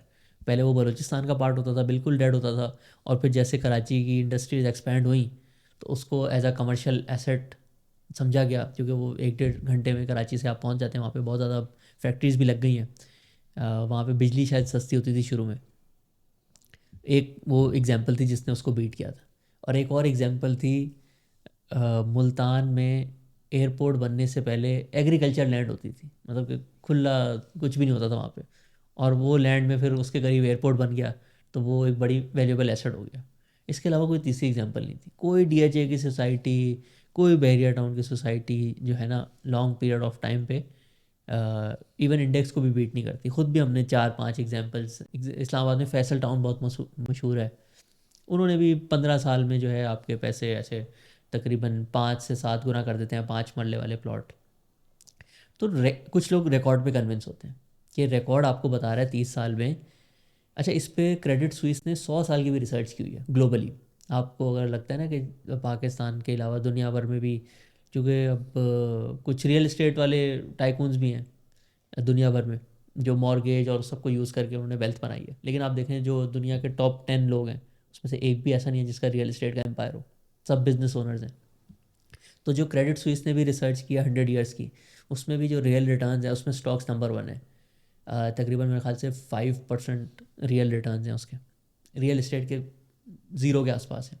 इवन फाइन आर्ट्स और इस तरह की चीज़ें जो है उससे थोड़ा सा बेहतर है। तो कुछ लोग डेटा पे कन्विंस हो जाते हैं। कुछ लोगों को मैं इस तरीके से एक्सप्लेन करता हूँ कि स्टॉक्स ज़्यादा प्रॉफिट इसलिए देते हैं, हालांकि हैं दोनों बिजनेस ओनर्स। रियल इस्टेट भी जो डेवलप कर रहे हैं वो भी बिजनेस ओनर्स हैं, उनका भी बड़ा माइंड है, वो भी सोचते हैं कहाँ पे डेवलपमेंट करनी है, फिर उसके अराउंड नई नई चीज़ें लेकर आते हैं, वैल्यू बढ़ती है लैंड की। लेकिन जो स्टॉक्स के बिजनेस ओनर्स हैं ना, उन्होंने आपके साथ की हुई है इक्वल पार्टनरशिप। यानी कि अगर आप उनकी जो थोड़ी बहुत सैलरीज होती हैं बड़ी कंपनीज़ में, अगर आप प्रॉफिट की परसेंटेज निकालें कि वो सैलरी में कितना ले रहे हैं, तो बहुत कम होती है। छोटी कंपनीज में ज़्यादा हो सकती है। सो आपके साथ एक इक्वल पार्टनरशिप हुई है, जो डिविडेंड उनको मिलता है वही आपको मिलता है, जो शेयर बढ़ता है उनके लिए भी उतना बढ़ता है, आपके लिए भी उतना बढ़ता है। तो लॉन्ग टर्म में ये वो जो सारी अपनी बिजनेस को डेवलप करते हैं उसका फ़ायदा आपको बराबर होता है। लेकिन रियल इस्टेट में जो मेजर प्रॉफिट है ना, वो डेवलपमेंट में ही ओनर के पास चला जाता है। जब तक वो प्लॉट बिकने आता है, जो सारा उसमें जो प्रॉपर्टी और सोसाइटी डेवलप करने का जो प्रॉफिट होता है वो ओनर रख लेता है। तभी आप देखेंगे पाकिस्तान में जिन लोगों ने सोसाइटीज़ बनाई हैं वो जो है आपको लगेगा कि बहुत उन्होंने वेल्थ एक्यूमुलेट कर ली, लेकिन जिन्होंने उनके प्लॉट ख़रीदे हैं उनके साथ स्कैम्स भी हुए हैं, वो उस तरीके से बड़े भी नहीं हैं। लेकिन ये चीज़ स्टॉक मार्केट में नहीं। स्टॉक मार्केट में अगर आपने लंबे टाइम के लिए एक अच्छा बिजनेस को ओन किया है तो बराबर प्रॉफिट मिला है। तो कुछ लोग इस चीज़ से कन्विंस होते हैं कि हैं ये दोनों चीज़ें अच्छी, लेकिन एक जगह मुझे इक्वल पार्टनरशिप मिल रही है, एक जगह मेरे साथ अनइक्वल ट्रीटमेंट किया जा रहा है। फिर दूसरे मसले होते हैं पर्सनल लेवल पे, स्कैम ज़्यादा होते हैं रियल इस्टेट में। आपको जो है फ़ाइल दे दी जाती है, वो असल में उधर प्लॉट नहीं होता। फिर डेवलपमेंट चार्जेस भी आपसे लिए जाते हैं, वो उनकी अमाउंट भी इंक्रीज़ हो जाती है। बाद में भी आपको मेंटेनेंस चार्जेस भी देने होते हैं। लोग सोचते हैं कि हम इसको रेंट पे दे देंगे, लेकिन पाकिस्तान में रेंट भी बहुत ज़्यादा नहीं होता, उतने तो आपके मेंटेनेंस में ही खर्चे हो जाते हैं। तो सारा रिकॉर्ड आप देखें, उसके बाद फिर दुनिया में किसी भी एसेट क्लास को जज करना हो ना, 3 मैट्रिक्स हैं।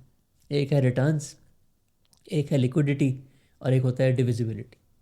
लिक्विडिटी है कि चलो एक चीज़ में मुझे प्रॉफिट ज़्यादा मिल रहा है ओवर लॉन्ग टर्म, मैं उसको फ़ौरन सेल नहीं कर पाऊँगा, लेकिन मुझे उसका बाय ढूंढना पड़ेगा, तो मैं उस चीज़ के लिए सेक्रीफाइस करता हूँ। और डिविजिबिलिटी होती है कि लेट से मेरे 10 लाख का एक प्लॉट था और मुझे अब किसी एमरजेंसी में 1 लाख रुपए चाहिए, तो मैं कुछ हिस्सा प्लॉट का नहीं बेच सकता। तो ये इन तीनों चीज़ों पे रिटर्न्स में भी स्टॉक मार्केट ज़्यादा अच्छी है। लिक्विडिटी में तो स्टॉक मार्केट में 2 दिन में आपके पैसे आपके बैंक अकाउंट में आ जाते हैं, कुछ भी आपने सेल करना हो। और डिविजिबिलिटी में भी अच्छी है, जितनी अमाउंट आपने डालनी है, जितनी अमाउंट आपने निकालनी है, आप इजीली कर सकते हैं। तो ग्लोबली भी यही स्टैंडर्ड्स है। स्टॉक्स ने जो है सबसे ज़्यादा अच्छे रिटर्न दिए हैं क्योंकि उसके पीछे बिजनेस ओनर्स हैं, उस मुल्क की टॉप कंपनीज़ हैं। और पाकिस्तान में भी यही है, बस यहाँ पे लोगों को उतना जो है समझाया नहीं गया। शायद पहले टैक्सेशन और ये सारी चीज़ें भी रियल इस्टेट को बहुत ज़्यादा फेवर करती थी, जो कि अब चेंज हुई हैं पिछले 2 सालों में। इस वजह से लोगों को थोड़ा सा समझ आ रहा है कि अब टैक्स इतना ज़्यादा है कि एंड में जो प्रॉफिट है वो इतना बचता नहीं है। तो लोग आहिस्ता आहिस्ता समझते हुए स्टॉक मार्केट की तरफ आ रहे हैं। Good point. मेरा इसमें अपना एक एक्सपीरियंस है जो I would like to share with you, कि जो बात आपने की ना प्लॉट्स की, वो इतना ज़्यादा पाकिस्तान में हो चुका था कि that bubble had to blow up, जो इस वजह से अब लोगों ने 200 प्लॉट लिए हुए थे जस्ट फॉर प्रॉफिट टेकिंग। लेकिन जहाँ तक ताल्लुक है ना कि अगर आपने अपना घर बनाना है, for example when I was in the UK, तो मैंने अपना वो मॉर्गेज किया, और एक अपना जो पहला होता है ना first step on the property ladder, आपको पता है यूके में काफ़ी फेमस है, तो दैट वाज फाउंडेशनल। जैसे कहा जाता है ना कि पहला करोड़ बनाना या पहला $100,000 बनाना मुश्किल है, फिर आपको समझ आ जाती है, फिर जो उसके बाद अगला कदम है ना उसको 10x करना, वो रिलेटिवली ईजी है। तो मैं समझता हूँ कि वो जो पौधा लगा था ना मेरा उस ज़माने में, that has enabled me to, और मेरा ख्याल है यही पाकिस्तान में भी साइकी है लोगों की, कि अक्सर अवाम जब स्टार्ट करती है ना कुछ करना, तो इनका एक बहुत ड्रीम होता है कि घर बनाना, और घर बना के फिर उसमें रहना। और अक्सर लोग ना ये रोटी कपड़ा मकान वाले में से ही नहीं निकलते सारी ज़िंदगी, और अक्सर लोग इसी स्ट्रगल में रहते हैं कि यार एक ड्रीम घर बन जाए या एक प्लॉट ले लें जिस पे कभी आगे जाके 20 साल बाद हम घर बनाएंगे। तो ये जो चीज़ है ना, उनको फिर एक ख्वाब एक है जिसको तकमील के लिए वो पूरी जान लगा देते हैं, राइट। तो ये एक मेंटालिटी है, और मेरा ख्याल है कि जब तक as long as we are producing babies, जब तक पॉपुलेशन बढ़ रही है, तो ये एक नीड है, जो एक प्रेशर है आबादी का। जैसे आप देखते हैं कि आपने फैसल टाउन की बात की, तो आउटस्कर्ट्स में हर बड़े शहर में आबादी फैल रही है, तो as a result of that जो रेंट्स हैं आपको इस्लामाबाद के अंदर के, किसी बड़े शहर के अंदर के, जैसे इस्लामाबाद के सीडीए के सेक्टर से रेंट हैं, they are horrendous, extremely expensive. एक एक पोर्शन लाख रुपए से ऊपर का है 10 मरले का, तो अवाम अफोर्ड नहीं कर पा रही। इस साइकी को चेंज करते हुए वक्त लगेगा। प्लस वो जो आपको वाली बात है ना कि इट्स अबाउट, एक चीज़ होती है जो वक्त परवरिश करता है। मतलब आप हम शुरू हुए, आपने एक सफ़र स्टार्ट किया, पहले कोई था ही नहीं, पहले कोई बताने वाला था ही नहीं। आपकी तरह कोई जो वॉरेन बफेट वाला स्टाइल है, या you started talking sense, then there are some other people who are talking sense, they are giving the numbers, there are people who are giving examples कि इंडियंस ने कैसे ग्रो किया। तो ये सारी चीज़ें ना, we are heading in the positive direction. और मेरा ख्याल है कि अच्छी चीज़ ये होती है कि बैलेंस रखा जाए। बैलेंस मीन्स के जो नेसेसिटी है वो तो चलती रहेगी साथ साथ, लेकिन लालच अच्छी चीज़ नहीं है।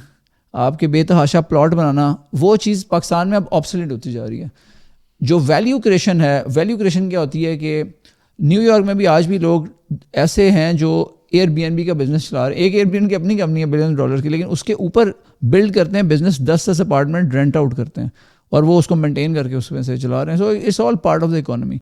ट्रेड डेफिसिट इंक्रीज हो रहा है, क्या रिटेल इन्वेस्टर को वरी करना चाहिए इस वक्त? अच्छा, इसमें ट्रेड डेफिसिट जो हमारे 4 चीज़ें थी बुल मार्केट फ्रेमवर्क में, करंट अकाउंट डेफिसिट का एक सब पार्ट है, ठीक है। ट्रेड डेफिसिट का नंबर इटसेल्फ एक हॉलो नंबर है। जैसे कि आज से 2 साल पहले आप देखेंगे एक्सपोर्ट्स तकरीबन $3 बिलियन के करीब जा रहे थे और इंपोर्ट्स बिल्कुल कर्टेल थे, 4 के करीब थे। $1 बिलियन का मेरे ख्याल से आया हुआ किसी महीने में ट्रेड डेफिसिट। अब अगर ये लेट से $3 बिलियन का भी आता है, आपको लगेगा 3 टाइम्स इंक्रीज हो गया, फिर ट्रिपल हो गया, हेडलाइन लगेगी ट्रिपल ट्रेड डेफिसिट। लेकिन आपने असल में देखना होता है करंट अकाउंट डेफिसिट। अगर $3 बिलियन का ट्रेड डेफिसिट है भी और आपके साथ साथ $3 बिलियन के रेमिटेंसेज आ रहे हैं, आपका करंट अकाउंट तब भी जो है बैलेंस रहेगा। तो सबसे पहले तो आपने ट्रेड डेफिसिट को देखना ही नहीं है, आपने एंड जो करंट अकाउंट डेफिसिट है वो उसको ऑलरेडी इनकॉर्पोरेट कर लेता है, तो आपने उसको देखना है और वो इंपॉर्टेंट है। हमने अपने 4 इंडिकेटर्स में उसको इंक्लूड किया हुआ है। लेकिन कितना करंट अकाउंट डेफिसिट जो है वो सस्टेनेबल है, वो भी इम्पॉर्टेंट है समझना।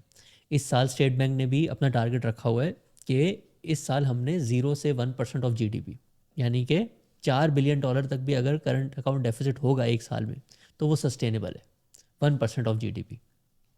तो अगर एक क्वार्टर में $1 बिलियन का करंट अकाउंट डेफिसिट आ भी जाता है तो वो बुल मार्केट फ्रेमवर्क के अगेंस्ट नहीं है। और ये मैं आपको डेटा भी शो करता हूँ। आप अगर देखें ना, पाकिस्तान के जो पहले 2 बुल मार्केट फ्रेमवर्क्स आए हैं उसमें भी करंट अकाउंट डेफिसिट जो था वो स्टार्ट होता था, ये आप देखिएगा। और इनका अगर हम कोरिलेशन देखें, ये हम स्क्रीन पे भी चलाएंगे, इसका अगर आप कोरिलेशन देखें तो वो बिल्कुल ज़ीरो है। करंट अकाउंट डेफिसिट अगर तो वो 1 से 2% जीडीपी के अंदर रहता है तो वो एक तरह से एक हेल्दी करंट अकाउंट डेफिसिट होता है। पहले तो ये 2% तक भी जाता था, फिर भी पाकिस्तान की इकोनॉमी ग्रो करती रहती थी, इन्वेस्टमेंट्स आ रही होती थी। लेकिन अब इन्वेस्टमेंट्स उतनी अच्छी नहीं आ रही, तो हमें 1% का एक बेंचमार्क तो ज़रूर रखना चाहिए। 1% तक करंट अकाउंट डेफिसिट जो कि 3 महीने का $1 बिलियन बनता है, वो बिल्कुल वरीसम नहीं है ये, बल्कि इसमें जो है इंपोर्ट से आपकी ग्रोथ हो रही होती है और ये एक तरह से हेल्दी होता है। आप IMF प्रोग्राम में होते हैं, हर 6 महीने के आपके डॉलर रिजर्व्स के टारगेट होते हैं कि आपने अपने डॉलर रिजर्व्स को यहाँ तक लेके जाना है। अगर आप IMF प्रोग्राम की हिस्ट्री उठा के देखेंगे और दूसरे टारगेट शायद अचीव हो या ना हो, FBR का रेवेन्यू अचीव हो या ना हो, लेकिन स्टेट बैंक का रिकॉर्ड है डॉलर रिजर्व वाला टारगेट अचीव होता ही होता है। वो पूरी उसकी प्लानिंग करते हैं, सारे इनफ्लोज आउटफ्लोज देख के उसको अचीव करते ही करते हैं। तो अब पाकिस्तान के रेमिटेंसेस जो हैं वो इंक्रीज़ हो गए हुए हैं, उस वजह से ट्रेड डेफिसिट आपका अगर थोड़ा सा बढ़ भी रहा है तो वो वरीसम नहीं है, क्योंकि करंट अकाउंट डेफिसिट जो है वो 1% से कम ही है। और डेटा भी आपको शो कर रहा है कि जब ये 2% से भी ज़्यादा होता है तब मसले मसाइल शुरू होते हैं। तो बुल मार्केट फ्रेमवर्क में आप देखेंगे आगे कि थोड़ा थोड़ा करंट अकाउंट डेफिसिट आएगा, लेकिन आपने उससे नहीं घबराना। जब वो बहुत ज़्यादा आउट ऑफ कंट्रोल होगा, एक महीने का $700-800 मिलियन आ रहा है और 2-3 महीने तक कंजेक्यूटिव आ रहा है, फिर जो है आपको वरीसम होना चाहिए।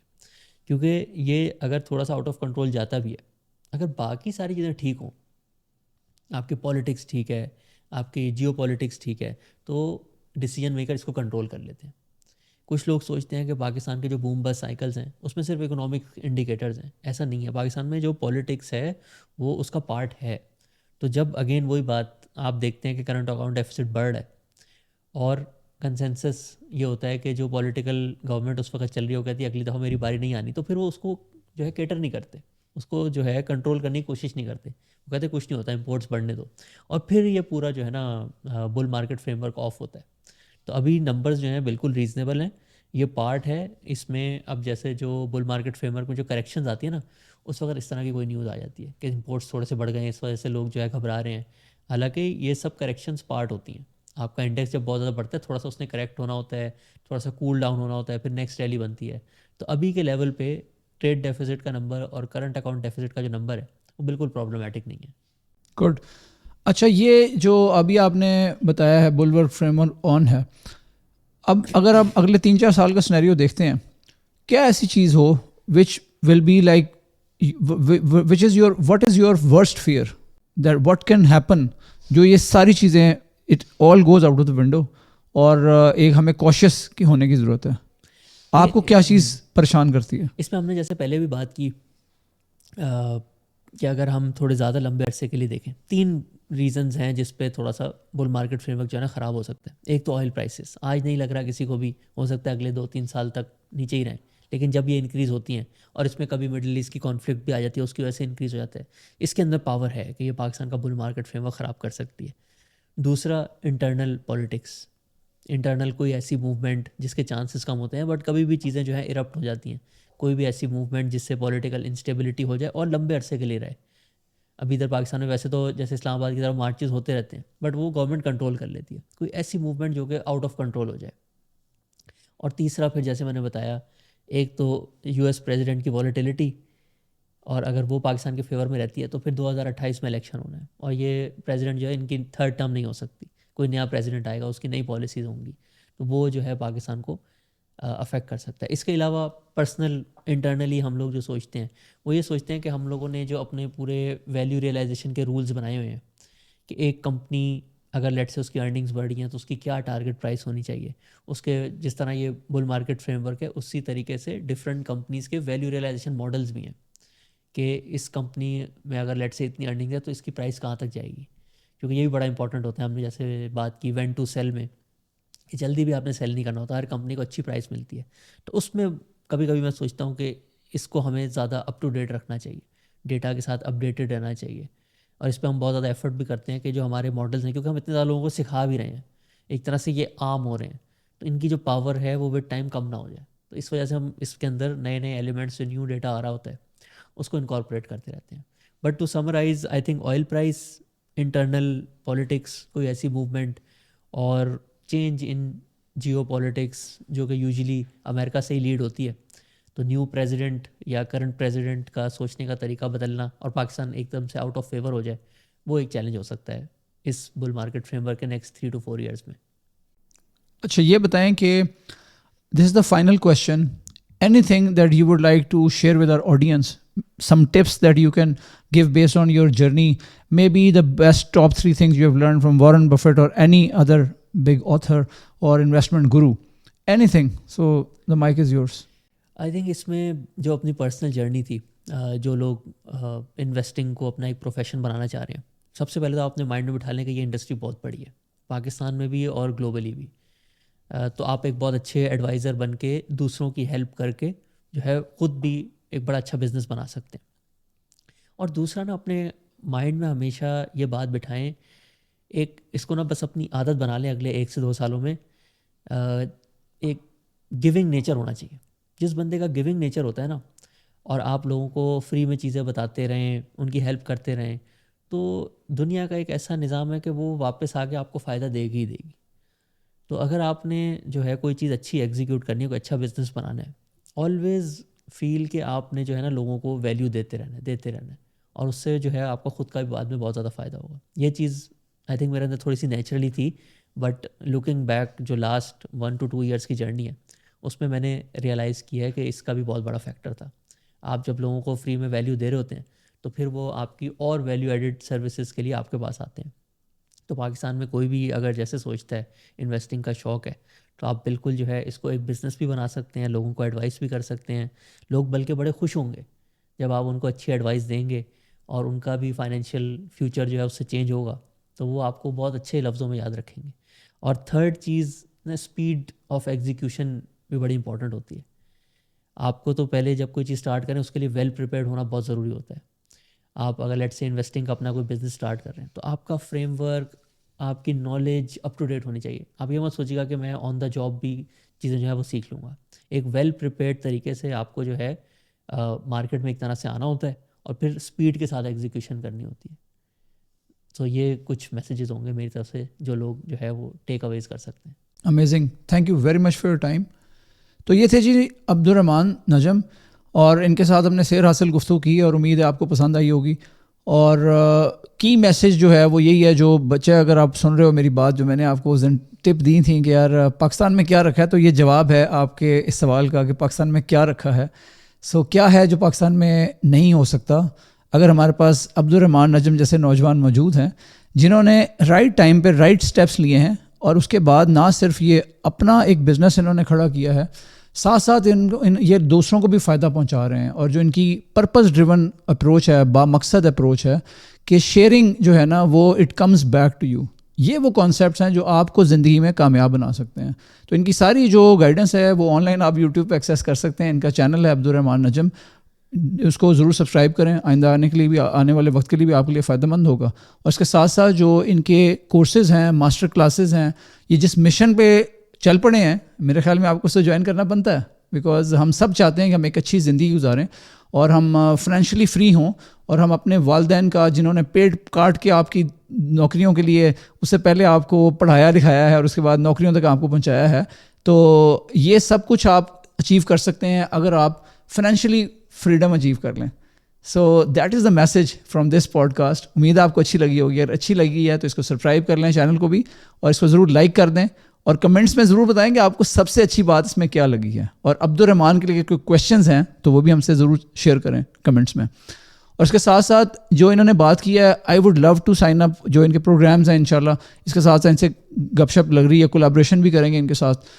Personally I am very passionate about financial freedom my self, और ये तो जैसे ना 1 जमा 1 11 हो जाता है, तो I would love to collaborate with them going forward as well. और इस सिलसिले में 1 नवंबर को मैं फाइनेंशियल फ्रीडम के ऊपर ही एक अपना, ये जो बच्चे से मेरी डिस्कशन हुई थी उसके बेसिस पे मैं भी कर रहा था कि यार मैं बात करूं, बच्चों को समझाऊं। तो दैट इज़ अ सेशन 2 बजे से 3 बजे मैं आपसे शेयर करूंगा 1 नवंबर को। So feel free to drop by, because question answer session होगा। So all we are trying to do here together is to educate the message, और ये बहुत बड़ी ज़रूरत है पाकिस्तान की। Thank you very much for joining us today. Thank you very much Abdurrahman. Thank you. अस्सलाम वालेकुम।